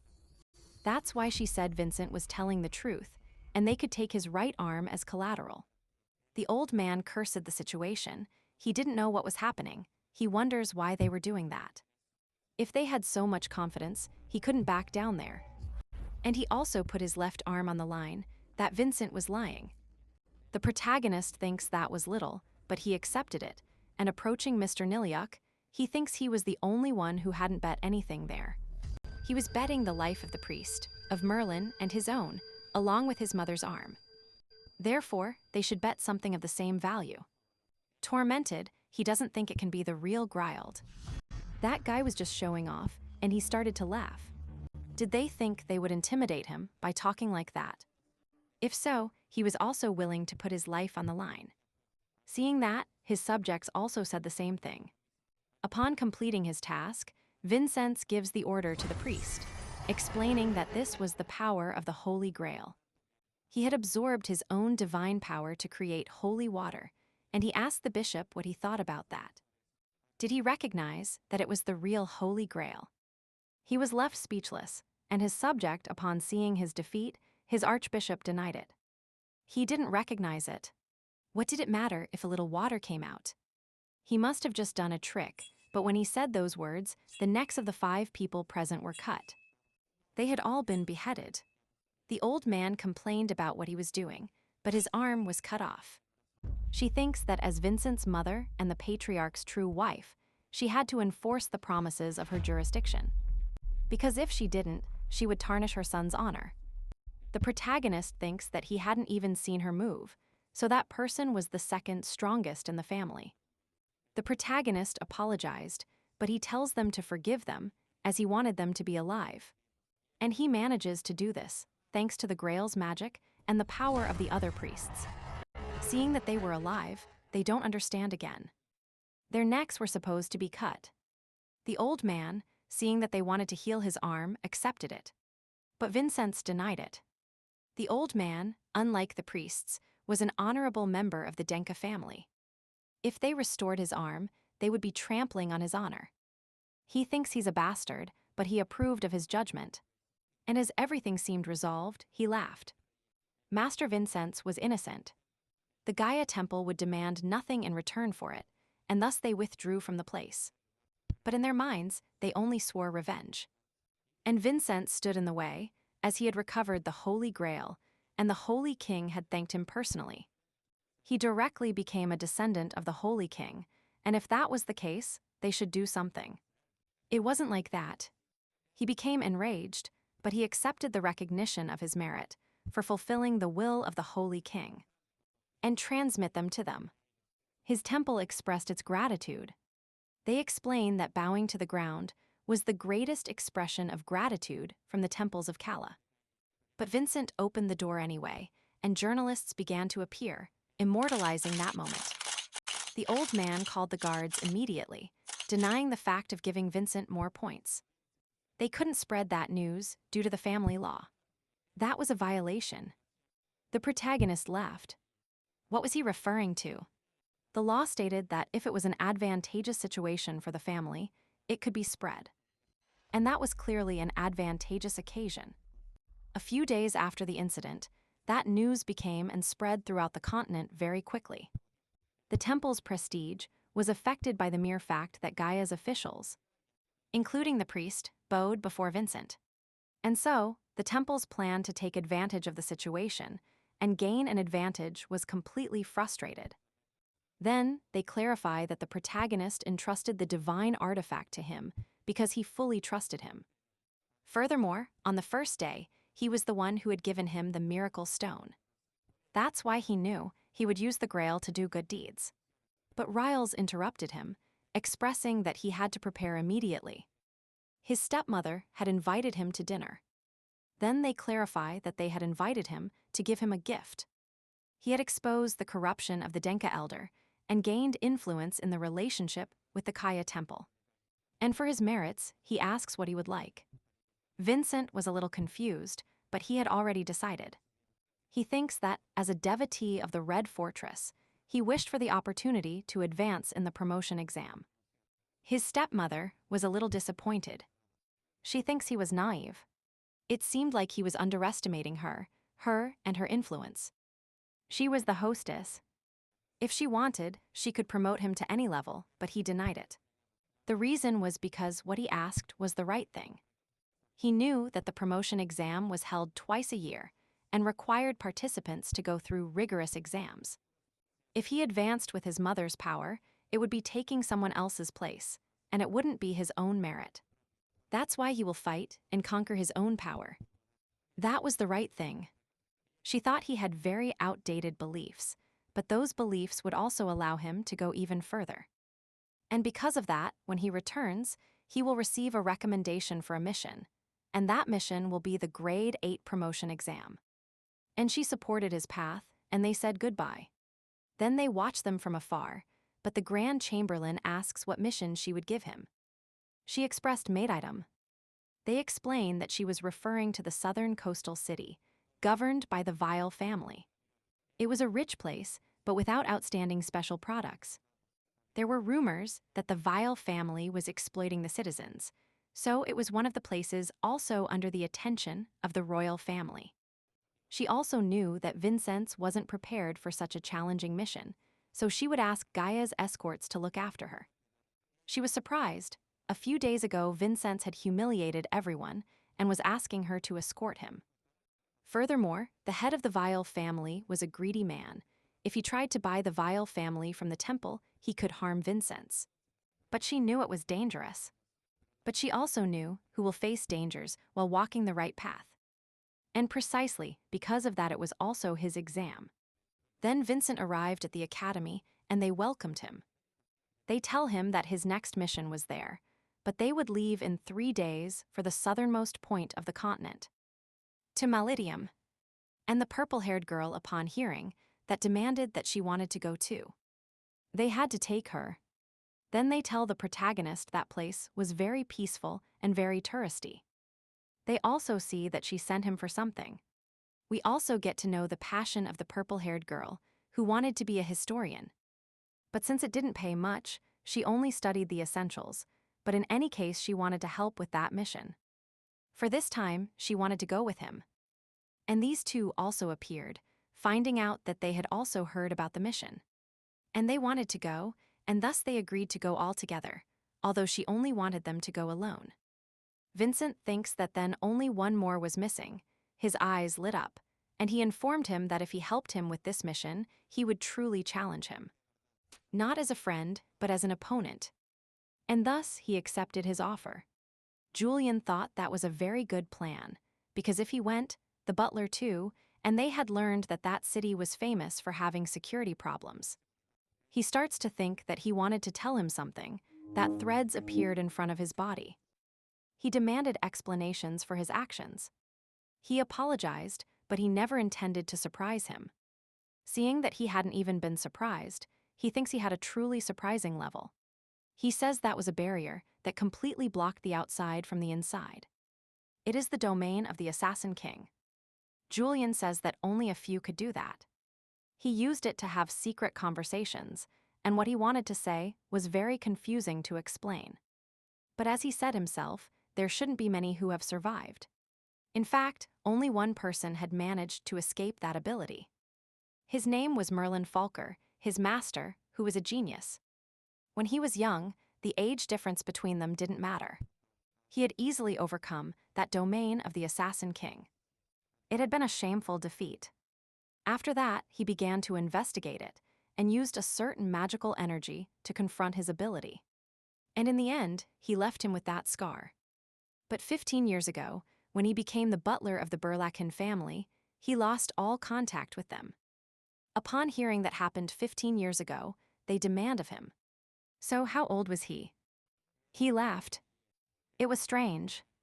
They surely thought he was very young, but his face didn't really look that young. They can't believe it. They had heard a similar ability, which could change his face to deceive the target. Vincent didn't know something like that existed, but they didn't understand why he was telling them that. He sighed. It was because he saved his master, Raven, and also hoped to be on par with Raven. His lord always said he admired him, and he wanted to stay by his side to be able to fight and improve his skills. And if his young master wanted to become strong, then that's why he had to follow his path. Otherwise, if he became pathetic, he would eliminate him himself. The protagonist agreed, but still didn't understand why he was telling them that. He informs him that that ability not only changed his face, but also altered his magic flow. And through his body, he knew he was on the verge of collapse. But what if he transmitted that ability to him? He was surprised he could further stabilize his power, so he accepted it. He couldn't assure that he was a good rival for Raven, however someday he will definitely surpass Simon. That he could promise. The butler thinks that was enough, transmitting his ability to him. 3 days later, they told everyone about the request, and thus they accepted his orders, and they took a portal to arrive. Then they advanced and rode for days to take another portal, finally arriving at the wall of Malidium. Thanks to that wall, they could protect themselves from frequent pirate attacks. They said that even to this day pirates attack them. Vincent thinks that was suspicious, asking Julian to investigate the wall. And thus we are shown how the city is, which despite the existence of its walls, had constant attacks. Furthermore, there was a drought that worsened the lives of the residents. As they advanced, there was a lot of famine. The protagonist thinks that was strange. They had to look for the most information about that place, and upon arriving at the church, he was doubtful. Protection mission. He thinks he had heard something like that, but no, they needed to read that letter. They should spend time as they wished. They didn't need his protection. That place was at peace. Everyone was angry about all the time they had traveled to get there, but they weren't even listening to them. Vincent asks Julian if he had arrived. He was about to arrive, and he reported that the walls were exactly as he thought. They didn't have any scratches, there wasn't even protective magic. The attacks were clearly just lies. The protagonist knew something was wrong, but explosions are felt, getting scared, because they thought they were pirates. The residents fell into despair, as they were coming again. They had to run. Vincent asks Julian if they were pirates, but curiously there was no one, absolutely no one in the sea. But the priest asked everyone to go inside. They had to take refuge. Everyone believes they were saved by the great actions of their priest. The protagonist thinks he was calm, even though their city was being bombed. He feels that he was sheltering the vagrants so they would trust him, but he wonders what his true objective was. The next day he wanted to enter a building, but they denied him entry. That place was property of Vile. They couldn't enter without permission. Vincent informs them that they were from the Red Fortress. They should allow him to enter, but they denied it. They couldn't, there was no reason at all for them to be able to enter, but the protagonist believed that was where his reason was coming from. And he demanded that he had told them that they didn't need his protection, they should stop acting senselessly. And leave immediately. Seeing that they showed him that he was rank 3 didn't matter to him. They should leave immediately. That was new to him, he was ignoring hierarchies. It was obvious that something was happening in that place, and Raven was surprised. There were many boxes in that place. They are stunned by the speed of that subject, but he grabbed him by the arm. He shouldn't take anything from there, or else they would remove his limbs. But Thread was stalking his entire body, forcing him to remove his hands. The protagonist apologized. His friend was very intrusive, treating him friendly. They got angry, but couldn't do anything for now. He introduced himself as Edmund, asking them to follow him with a penetrating gaze. They also say that those boxes were spiritual stones, which turned into enchantment crystals to find food, clothes, and shelter. And the vagrants came there to help them refine the magic crystals, although their priests always healed them when they got injured. But she denied it. How could they do something that only mages could do? Edmund had no idea, because that was the secret of the Diol family. They couldn't say anything more. Advancing, they say that was the place of their work. They treated them as best as possible, but they clearly looked very bad, and their last stop was the rooftop. And the protagonist asks what that over there was, telling him they were warehouses, and thus they finished the tour. At night, Vincent goes to that place that caught his attention, where chained people went. Mistreated at every moment. The blonde man only asked for freedom, as he had a family to feed, but they beat him. He should forget about his family, as he would never see her again, but if he told him where he lived, he would attract his wife and daughter to this wonderful place. The last subject, seeing that, only wanted to go home, but disappeared into the bushes. And thus they arrived at the supposed warehouse, counting the slaves. But upon arriving at the last one was missing, worrying extremely. However, a shadow appeared, asking for forgiveness because he had gotten lost, and it was Vincent's, with his ability to change his appearance. Then it is also told that 2 hours ago, the protagonist had planned all that. He felt very distrustful of that Edmund. He felt that he was not a common person. He had a penetrating gaze with a sharp air. He seemed to have committed countless murders. He doesn't think his mother sent him there for no reason. That's why he had to discover the secret of that place, entering the prison at night, asking the butler for a favor. In a while, they were in the church, and he was disguised. The priest thinks they didn't have any chance to do anything if they were there, but he sighed. That child had given him a very degrading mission. Meanwhile, the protagonist was treated as a beggar and thrown in jail. Meanwhile, the man desperately asked to be taken out, as he was not a criminal. And at that moment, they asked the protagonist to stand up. It was time to eat, forcing him again and again. Julian asked him to escape that place quickly. They didn't know what he was eating. Vincent couldn't leave. Besides, he had to know what components they were giving the citizens. And his aura began to bloom. The protagonist had blocked the poison and used that energy as his aura in the heart. And if he separated it, he could see all the components that pill had, and thus, after an hour, he was surprised. That was really refined. But it was simply mana, which if accumulated in the hearts of others, would explode when they reached their limit. It was extremely dangerous.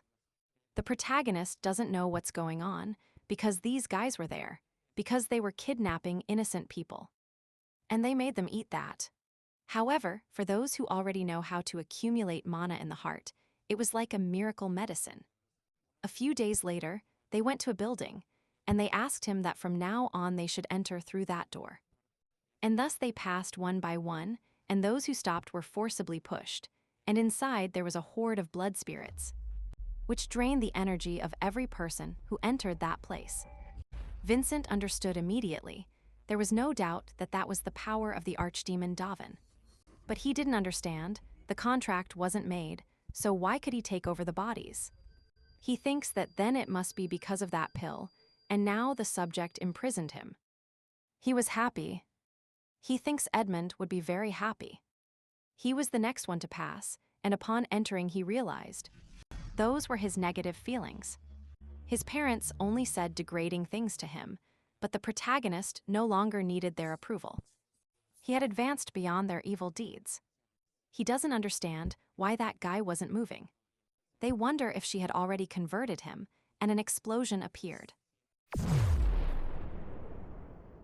They wonder if they were pirates, but the priest thinks his location was forbidden. In the debris, that guy thought that guy always seemed suspicious, shouting at everyone to catch that bastard. But Vincent appeared behind him. Vincent thinks that as an Edinka family member, he couldn't stand that behavior, but they attacked him. How dare he challenge Mr. Hulk? He was surprised he had disappeared. The subject on the floor didn't understand why he was armless, but he wasn't bleeding. But they explained to him that his power was sacred power, so he should call his guards. Or else his arm could never return to its normal state. Upon hearing those words, he obeyed, and thus his guard entered. They couldn't believe that Brat would go in there, asking for everyone to kill him. But, ability transformation. First great sword. He thinks no one was left, but he had spent more energy than expected, and now he had to get the evidence he needed. They expressed that he was too ambitious a young man. Julian thinks that mask, and that disguise must be Lanton's jester, who was in the 7 stars.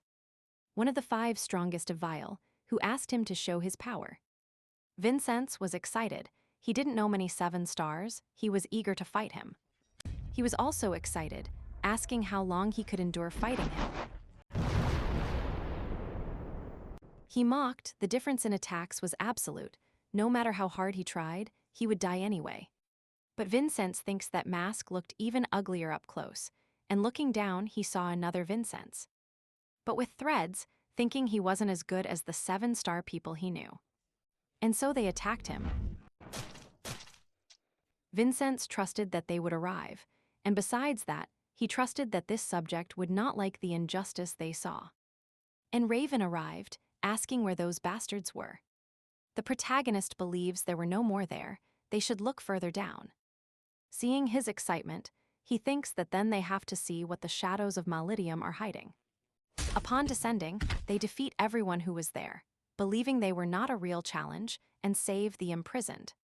They asked them to please tell what had happened to them.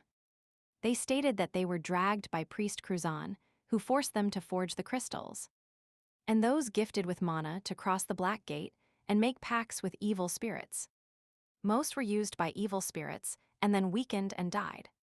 But some, like them, were lucky enough to be used in the function of the crystal stones. However, the others just couldn't save themselves. Vincent was completely angry. The sanctuaries and camps were supposed to protect the weak, but doing something like that was unforgivable. And he wonders where the main leader the hell was. And they also say that the work was done with that tool. It was a magic forging tool. With it, they could make the spiritual stones contain mana. The protagonist touches it, and it emits enormous energy around him. And Vincent calms his worry. He had taken a pill and crossed that gate. It was clear he could resist that, and suddenly the evil disappeared, asking Julian if he could capture the information of that facility. And he affirmed, and with that they could have sufficient evidence. On the outskirts, the priest thinks it was pathetic how a single brat had done something like that. And the brat was in front of his eyes, asking him what he was doing. How dare he break into his facilities? But they hit him. How dare he challenge him, with all the injustices he was committing? He stated that from now on, that facility was closed, and he would be transported to the Judgment Tower to be judged. However, a voice appeared, thinking that was a bit annoying, and the sky turned purple. The atmosphere changed completely, because the plan had just begun, and hands appeared on his mouth, tearing that body completely. They asked for forgiveness, but he would appear again. His name was first-class nightmare killer Edmund. That name caught the attention of both. Neither had heard anything like it. He seemed to be a person from a secret organization. Furthermore, he had revealed everything immediately. It was clear that he was planning to kill everyone in that place. They shouted to their lord to save them, but the response was not what they wanted, because a snake swallowed them one by one. He thanked them for everything they had done, and upon seeing that they challenged him, he would tell them his plan, which was because he dreamed of a better world. And skeletal arms started to emerge from the ground. It was an undead army of all the people who had died in that place. He shouted to them that they looked powerful, they would become his puppets from now on, shouting to his soldiers to attack. Although the protagonist tries to defend himself, there were too many undead, but they shouted into the air if their commander could help them a little. And indeed she appeared. They had ordered her to check the situation, but this was an emergency that was getting out of hand. And he asked her what they would do at that moment, but he laughed. Did they think they were going to stop him with just that miserable power? And a collapse began to appear. Everyone ran to avoid being crushed, and they were informed not to be complacent, because the strongest corpse still remained. Which was the corpse of the clown mask. She informed him that there was no remedy, they were still simple undead. Julian was surprised when she saw that, the protagonist expressed to her that that guy was not a necromancer, but a leech. Seeing that their commander was going to use all his strength, he shouted to her not to do it. That being was not a human, he was a leech. He wouldn't die until his core was destroyed, and at that moment they attacked them from behind. He told them again that he would add them to his collection, so he thanked them for coming to him. He says that 7-star people become twice as strong when they turn into a leech. That's why they were in trouble. The butler explained to him that his duty was only to protect the descendants of his master. That's why they couldn't count on him 100%. The commander thinks he is a bastard, but he was right, demanding the protagonist that they should flee with Raven. But he denied it. They will subdue him and leave that place with dignity. She calmed down and expressed to him that he would be the second male. That was because he made plans and smiled sinisterly like him. He felt strange, but he was incredibly similar, asking him if he had a plan to defeat him.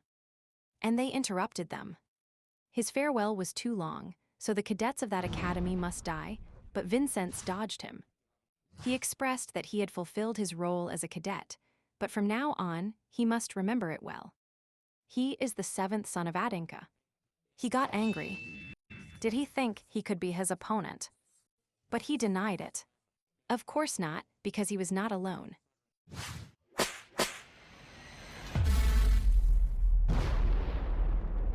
He stood with a different aura, believing that then they were his opponents. But laughter came from him. They were insignificant against a 7-star warrior. However, they looked calm. Although it seemed like madness, they fully trusted that child. On the other hand, Vincent was causing trouble.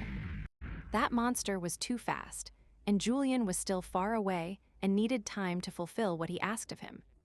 And at that moment, Vincent is wounded, and after that he just manages to defend himself.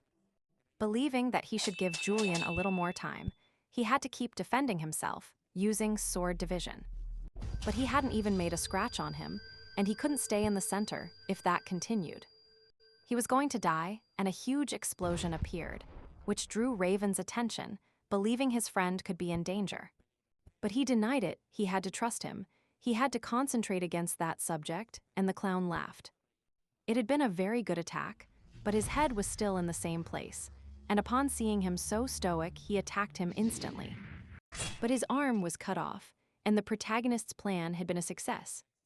They had transferred part of Julian's power to his sword's power, and he would use the Adinka technique. Power sequence. This was Merlin's technique, which he had developed by joining all the Adinka abilities, which had been left by Arslan himself, but due to all the factors it possessed. It was as if he had left it specifically for the protagonist. The clown started to sweat. Was that power unlimited divine power? That couldn't be. They expressed to him that he should consider it an honor. He was becoming the first being he would kill with his master's technique.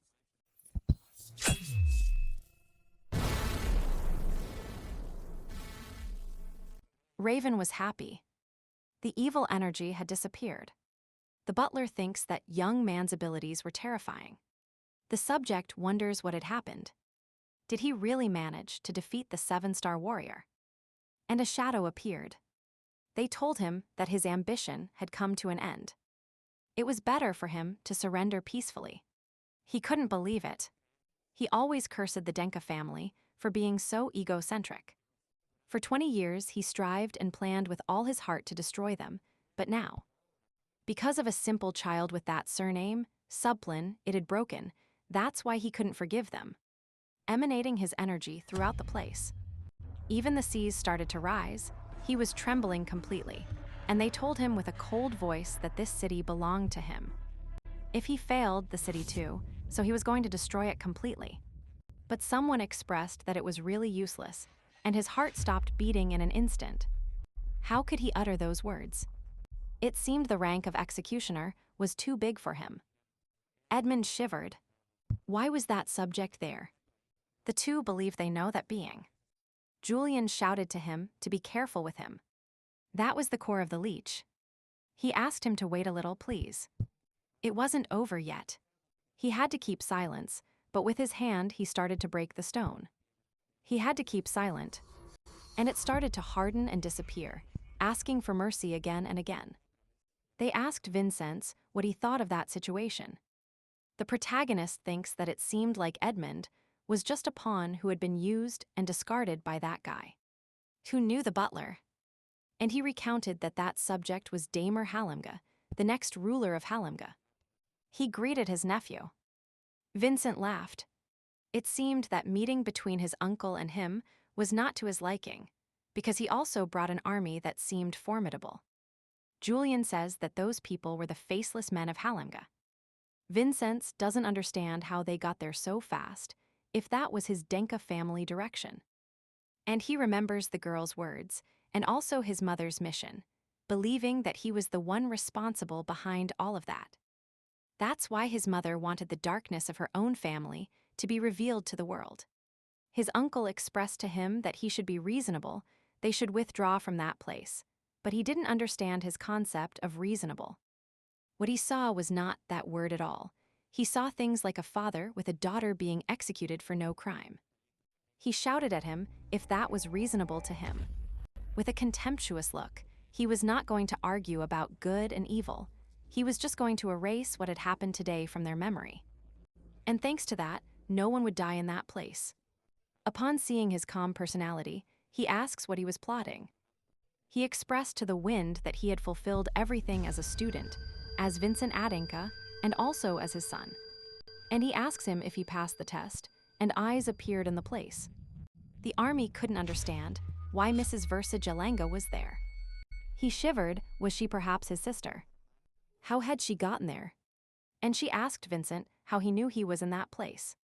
He recounted that, when he saw Damer he supposed it, because she wanted to change the current Jalanga. Upon hearing those words, he asked his sister not to stop him now. She was making a big mistake, since reputation wasn't easily built, and everything he did it for the power of Helanga. Furthermore, the cruel things and atrocities had only been done by Edmund. There was no need to worry about that. She got angry. Had so much time passed that he had forgotten that his sister could see the truth. How dare he lie in front of her? He thinks he hadn't seen those eyes in a long time. It was as if he was seeing everything always, one step ahead of him. He couldn't stand it, attacking his own sister. However, a devastating power appeared.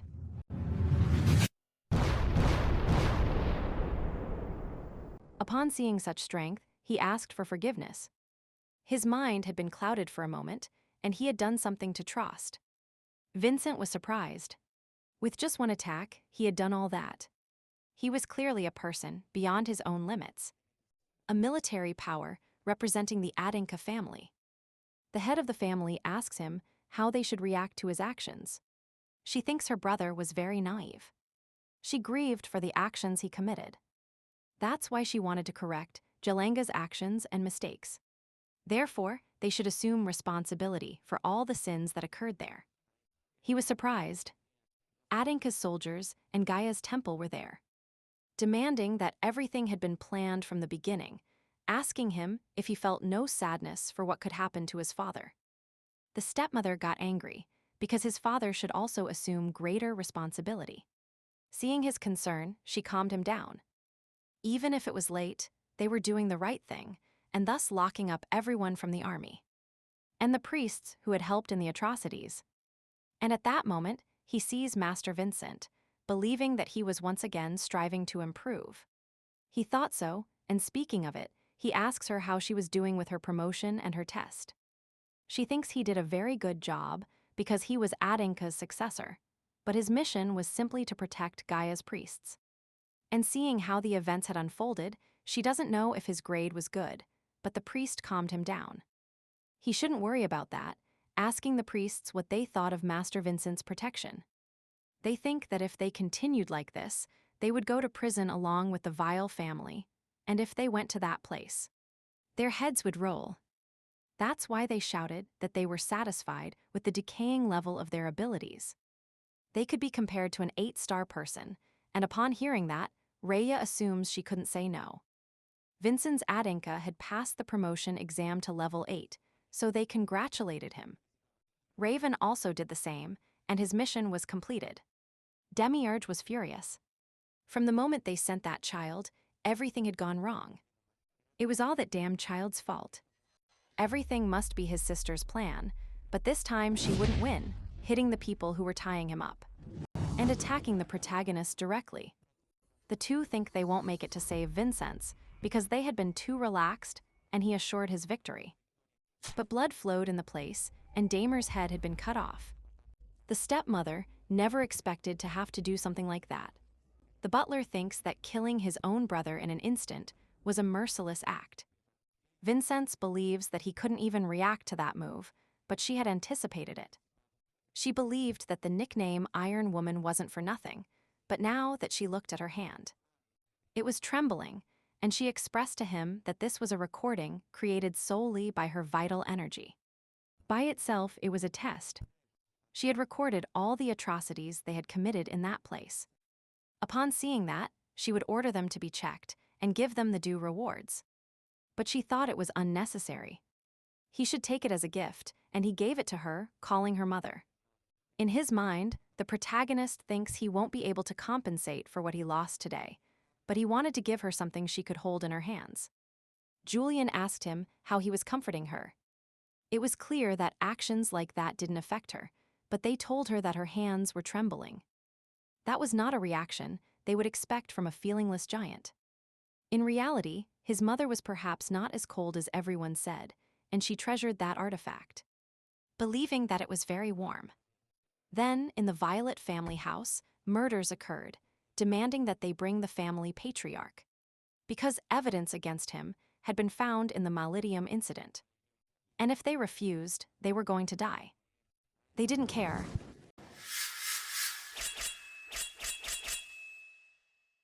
Upon entering the room, he thinks that all the evidence items were against him, therefore, he would face immediate execution.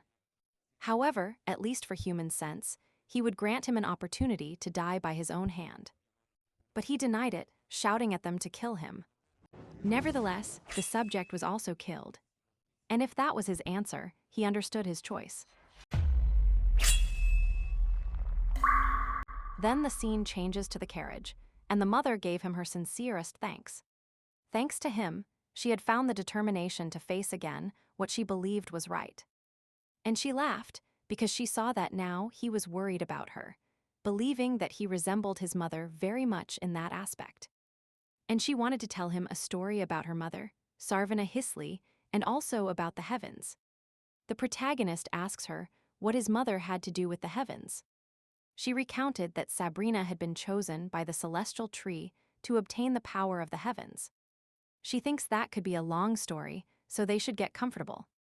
Back then, Khan was a first-class cadet who was finishing his mission in Fa Zhang. And Sarvana and she were there to help with that mission. At that time, there was an important ritual they had to complete. Defeat the beasts that inhabited near the Red River waterfalls. He recounted that Sarvana was strong and beautiful. Even compared to Khan's abilities, they were almost on par. And we are shown how they defeat that thing. Wondering why they were sent to do such disgusting missions, Sarvana thought those missions were too easy. They could even do the first-class cadets, wondering if there was anything else. They say that her mother was always cheerful and energetic, and she also had a curiosity and saw things that others didn't see. And she believed she could see something behind that waterfall. Although it was impossible to pass over it, she feels there could be another way, taking a stone path. But right near the last pinnacle, it breaks off, and they fall towards the waterfall. Khan goes after her, and she too, in order to save Sarvana. And upon waking up, she wonders if she had fallen behind that waterfall, but they challenged her. Because of her, they almost died, but it seemed her senses were not wrong, believing it was a miracle to enter there. But they denied it. It wasn't a miracle, it was because he interfered, asking them what their true identities were, and wondering among them which one saw the truth. They didn't understand what he meant, and the dragon got angry. Didn't they know anything about the prophecy? And they had already entered that place. However, there was no turning back, because everyone would be annihilated at that moment. They don't understand why there is something like that in the fortress, although that didn't matter now. The important thing was to survive, putting together a plan to defeat him. But the dragon denied it. They must accept their fates because they were simply descendants of humans. Vincent couldn't believe a dragon could still be alive. The stepmother believed that she also didn't know for sure. Probably only her mother knew. The dragon expressed to them that they couldn't flee. However, she asked them to draw their swords. They had to attack.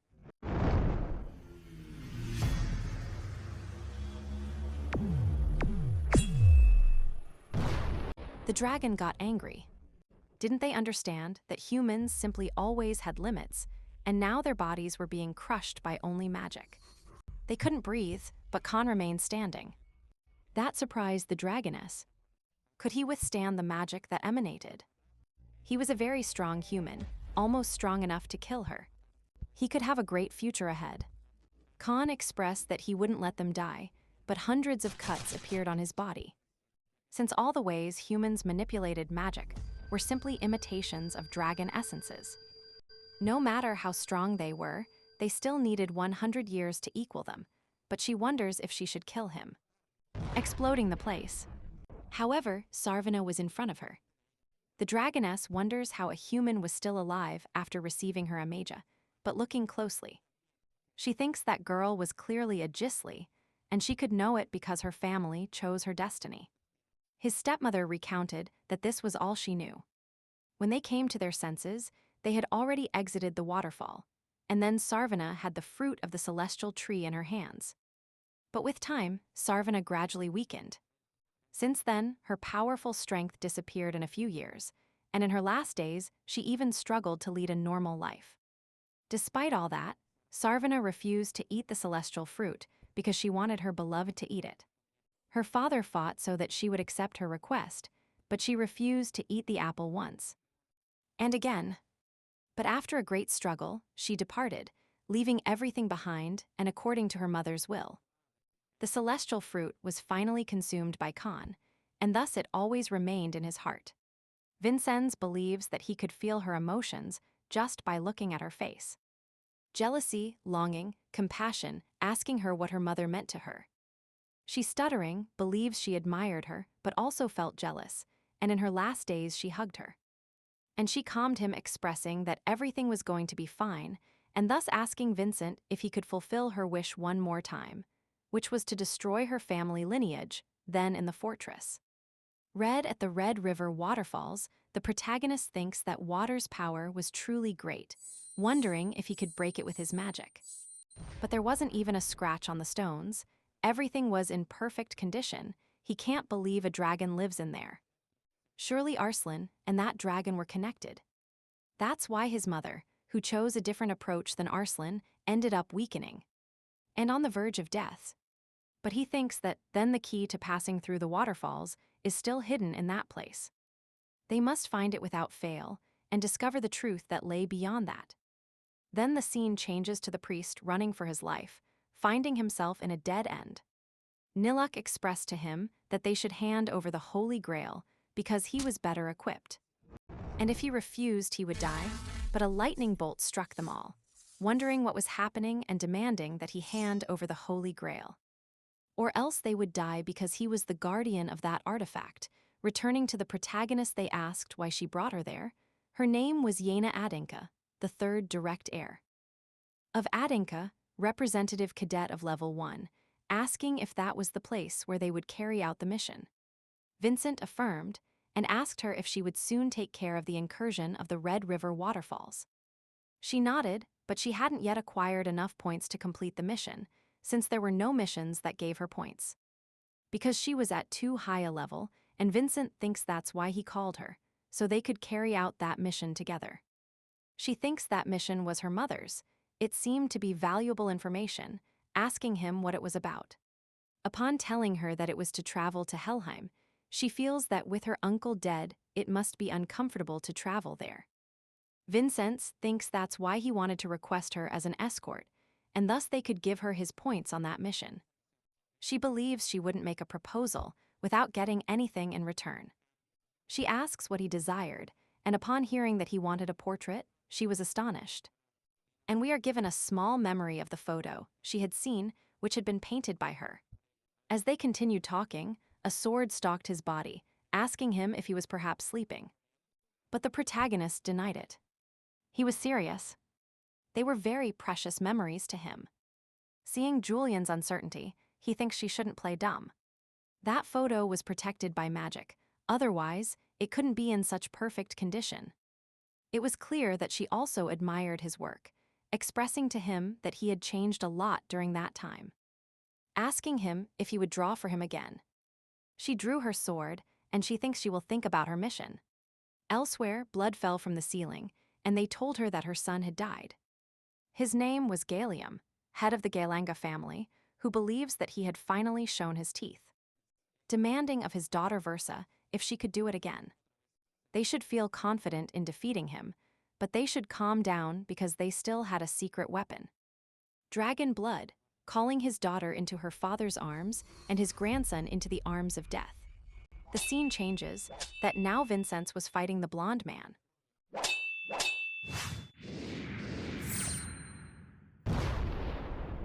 And Raven also appeared, and the two started insulting and annoying each other to fight, letting out all their power.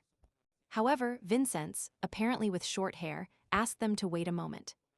That wasn't the important thing. Had they forgotten why they were there? Julian shouted how all that had happened, while his stepmother thinks they should hurry. If she delayed any longer, his plan would be a total failure. But they go back 2 weeks before that event, to the Red Fortress, where they stated that the two would return safely. Because tomorrow, they would leave for Helheim. His sister thinks Vincent didn't fit that mission, at least he needed a level 1 disciple. But they calmed her down. They were siblings, so they should support each other, and they couldn't refute her because they were orders from their commander. And in the end, everything turned out as Vincent expected. And if he wanted to continue the deal, he had to accept her painting condition, as it was a good business for both. And so she accepted. It was a promise. Then they asked them please not to cause trouble and to behave appropriately, as it would be a very dangerous mission. The product asked her not to worry. Furthermore, they couldn't directly harm the city, because the level 1 representative was coming. And they also say that the sorceress of Spiritus would also go, and him too. And at that moment their companions arrived, shouting to wait a moment, believing they had arrived just in time. Since they expressed too and greeted their lord, and wished him the best of luck. They must be careful. Raven thinks that, when he returns from that mission, they will have a confrontation. The other friends thanked him for everything. Thanks to him, they could grow even more. The protagonist got excited, and he was thrilled by such an honor. They must wait for him until he returns, but his sister asked him that it was time to leave, believing that there was no time for emotions like those. They only hindered the mission. The commander doesn't know why he acted like that. That girl had changed a lot. At some point, she became a cold person who controlled emotions and only thought about the success of the missions. He wonders what happened to her. And in the carriage, they drove a kind of knife into the seat. Vincent asked him what he was doing, but she attacked him again and again. And they expressed to him that having insufficient martial skills was not enough for him, but he also lacked self-care. And then his portrait was done. Asking him if he was satisfied, the protagonist accepted. She was surprisingly talented. She drew with extraordinary precision, even from a moving carriage. The two wondered why she had given up drawing. If she had so much talent, did she perhaps give up? Believing that it must be because of her family's prejudices, since her eyes were dull. And they wanted to recover that light she had before. Then they arrive at the city, where there were protests from all the citizens, shouting that they should recover their lands from the tyrants. His sister recounted that indeed there were many rich people in that place, but for the rest of the people, it was simply a desolate land. And currently, they were in a civil war, since their patriarch had lost the trust of the people due to oppression. And that's why many were fighting to overthrow the current ruler. They say that those who didn't have the chance to escape were taking refuge in the central city of people. Julian knew the situation was bad, but he didn't expect such fierce resistance. Vincent accepted it. It seemed like something had happened recently. She affirmed it. The reason for the citizens' anger was the execution of the leader of the recent revolution. But for now, that didn't matter. They also had to head towards people to avoid running into the revolution, since she knew a shortcut, making us know that she knew the city very well, asking her if she had been there. There her eyes petrified, answering yes, but just then they blocked his way, and without any reason they attacked them. For having different outfits, believing they were revolutionaries. Vincent believes that this wouldn't be solved with words, so he should attack.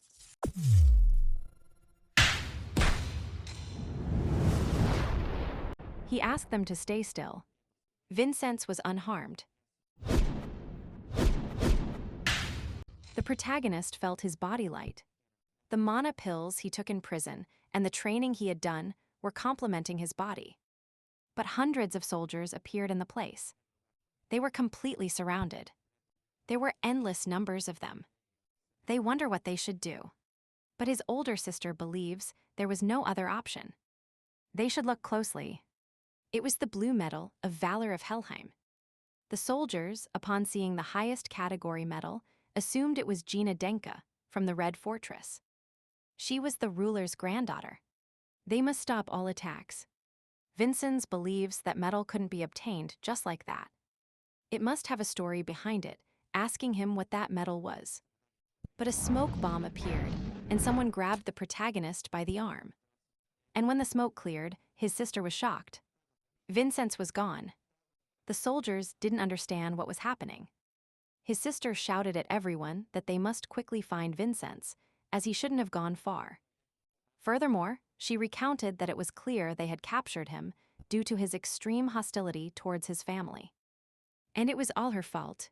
For his part, the protagonist was thrown into a carriage. The girl thinks it wasn't a big deal to capture him, and they should leave immediately. Then they advance through a tunnel. After a while, they wonder whose he was, telling him that he was Gina Adenka's brother. He was perfect to be used for negotiation, although the blonde man thinks that perhaps what they were doing wasn't so good. They were bad things. She calmed him down.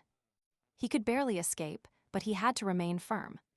The boy was also about to say something, but they knocked him out, and Vincent appeared with his sword at his neck, asking him to follow the carriage until they reached their original destination, and thus he wouldn't hurt him. He needed to meet the leader of the citizen revolution, and upon seeing him clearly, he was the one he had seen in prison. And he shouted at him to look forward. There was a person. Upon regaining consciousness, they wonder where he was, and they were told that from there they could no longer advance.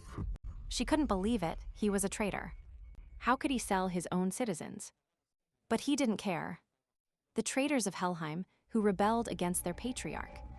They were simple fools who had no intelligence, taking a series of pills to show him how inferior they were. And this one transformed into a devil-like monster, believing it was a truly brilliant power. With that power, of course, he would capture and hand over hundreds of rebels. He was going to leave with them. But his hand is stopped instantly. He doesn't understand how he stopped that attack so easily, asking him whose the hell he was. But Vincent believed that he was only his worst enemy. Upon receiving that attack, he shouted at him that he was only talking nonsense.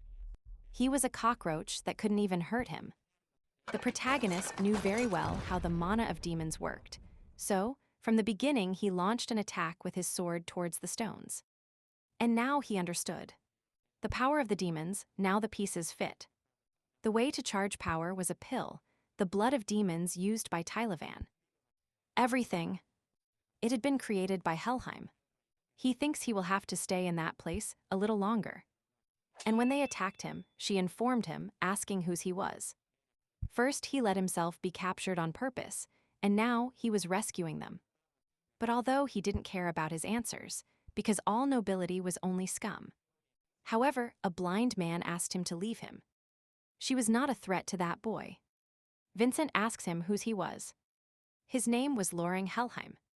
Recently, he had been arrested, and judged for being the leader of the citizen. They wonder if he really was from the Denka family. The boy affirmed it. He was the same one who had pretended to be him and saved him. The girl still mistrusted, believing that at some point he would reveal his true face. But the blonde man informed her that thanks to him and his gene, he could take care of his daughter, because Vincent had asked for it through the spirits. And that's why his boss thanked him for everything he did. But they shouted that they should kill him. He even knew where the refuge was, and he knew he was alive. It wasn't too late to assassinate him, but they calmed him down. They told him everything Vincent had done, and they also said how he was alive, thanks to the black magic of that lord, who had also been locked up, but awoke a talent with black magic in that captivity. And they had used a fake corpse to change their boss's body just before his execution. Then, while walking, they told him that his mother had sent him. He feels that his sister was probably trying to inflict a punishment on herself. And her family. That's why he understood him, because he himself had felt that same pain. He had cut his eyes because he could no longer stand the atrocities his family was committing. All those citizens suffering under his rule, he could no longer watch silently. Furthermore, he recounted that the substance that granted monstrous powers was also highly addictive. His father used them to divide all the citizens. He betrayed and manipulated them as mercenaries, promising high doses to those who cooperated for their benefit. And these were rewarded. But as those addicted to the pills increased, day after day, they fell due to overexploitation. That's why one day he shouted to everyone that he could no longer stand seeing the appearance of the current Helheim. And therefore, until his city returned to normal, he would not look again with those eyes, deciding to close his eyes to make them a symbol of hope for others. Vincennes praised him, but monsters appeared expressing that he was really alive.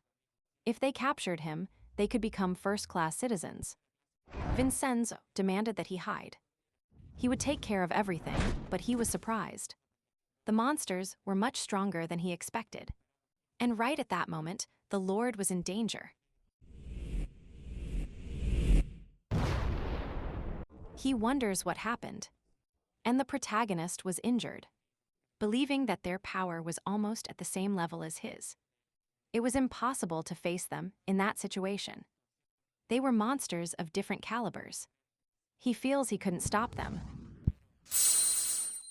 But his sister, upon seeing that man alive, can't believe it, attacking him because she never thought she would hear his voice again. Vincent manages to stop her, believing that his sister never showed her emotions, demanding of her what was wrong with her. But the Lord asked her if she was still drawing as well as before. This breaks her completely. With tears in her eyes, she believes she couldn't even see. And he asked about her drawings. And right then, his subordinates arrived, asking why there were so many riots, and how those monsters had gotten to that place. And upon seeing that person, they asked her to remain calm, but she hit her and asked her why she was there. She had almost killed their leader. The scene changes for us, with the phrase, "Soldiers do not need emotions, they simply follow the given orders." If they succeed, they are rewarded learning that that is a virtue, and that honor is thus burned. In the past, they warned the leader that they should escape, but Hina of the Denka family came to request his presence due to the illegal riots. And violent ones. That's why they had to interrogate him. Then he would be released. She denied it. She would never give up. Furthermore, they were simple lies. However, the patriarch seemed. He was sure he would take that man, since he was his son. Asking if perhaps rebellion wasn't enough, upon seeing those eyes, he thinks they would resist until the. But he didn't understand. Those beliefs of his were simply trash. Asking if she was willing to also sacrifice her niece, or wasn't it he who taught that girl to draw? If she refused, she would lose her eyes just like him, and so with each of her limbs.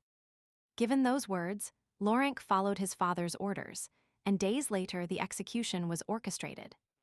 The citizens completely refused, but fortunately he managed to escape through the corpse rescue technique. At that moment, Gina screamed desperately for them to save him. However, she couldn't tell him anything, not even that he was alive, because he wouldn't have been able to escape the execution. While Gina remembered that day when her grandfather thanked her, since she had succeeded in her mission. Furthermore, heroes punished villains. She shouldn't have that expression on her face.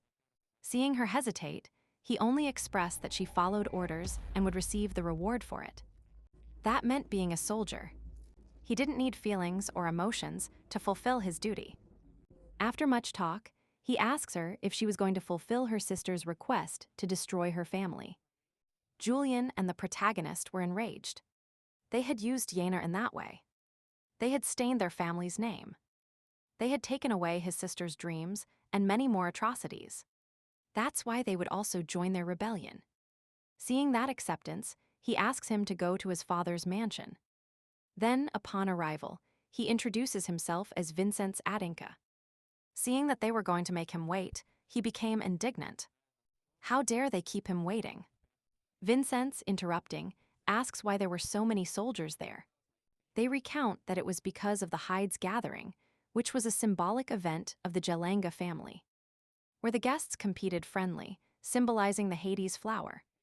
However, with the recent intensification of revolutionary activity, the event's progress had been hampered. That's why the forces were in constant preparation. After much discussion and possible duels, the grandfather appeared and called him to talk. He welcomed him and apologized for the uncomfortable moment he had made him go through. But his aura only exaggerated hostility, expressing that he had missed him. But internally, he thinks that that damn bastard was the one who had murdered his son. Vincent expressed that he too, but internally only thought he was there to defeat him. He asked him why he was there. Seeing his secret, he only laughed. Surely his mother told him to keep quiet, and out of nowhere, she tells him that they had recently caught some revolutionaries. But they had only had their arms and legs torn off, so they would learn their place. Believing it was a good punishment, the protagonist flew into a rage, feeling that keeping secrets was not good. That's why he would tell him his mission, which was to participate in the Hayden gathering. And to his misfortune, there were many people who trusted him. This was his uncle's plan, who believed that his father would be alert, avoiding possible attacks and possible escapes. Therefore, he entrusted him with being the decoy. And that's why Vincent handed over a letter with the people who would be present at the test. He and the commander of the Red Fortress, plus all the cadets, Gaia's priests. And his parents, thinking that if he is the decoy, he will be the best of all. In Gaia, they read the message and asked Merlin if he wanted to go get some air in that city. Elsewhere, the commander was furious, because in the end, she was the cause of all the evil they had suffered. That's why they should get ready. Elsewhere, his mother asked him that they should get ready to answer his son's call. His father thinks that if everything went well, his lineage would disappear. Did he agree with that? Asking if she was really aware of what would happen, she calmed him down. She had to atone for her family's sins and believe in good, as Sabrina and Vincent did. Now the protagonist was very calm, but his grandfather laughed heartily. Asking if perhaps that was all he had, he wouldn't make any mistake with something so insignificant. Helheim was a prosperous region in trade. Simon, Bardikan, and Adinka were its commercial zones. Even if his plan succeeded, he would only lose the connection with Adinka, his father, and Gaia. But the other ties would remain, and his country would remain stable. In summary, his plan was terrible. Vincent smiled. That's why he had made more invitations. Elsewhere, the butler asked him what he was doing. Raven was extremely excited, reading the letter. In Simon's residence, an explosion appeared, completely angering Gaston. Raven asked the butler to contact his father. Simon said the same, since they would leave immediately for Helheim. Season finale. Well, folks, that's it for today's video. If you liked it, don't forget to give it a like, which helps me a lot, subscribe, a nice comment.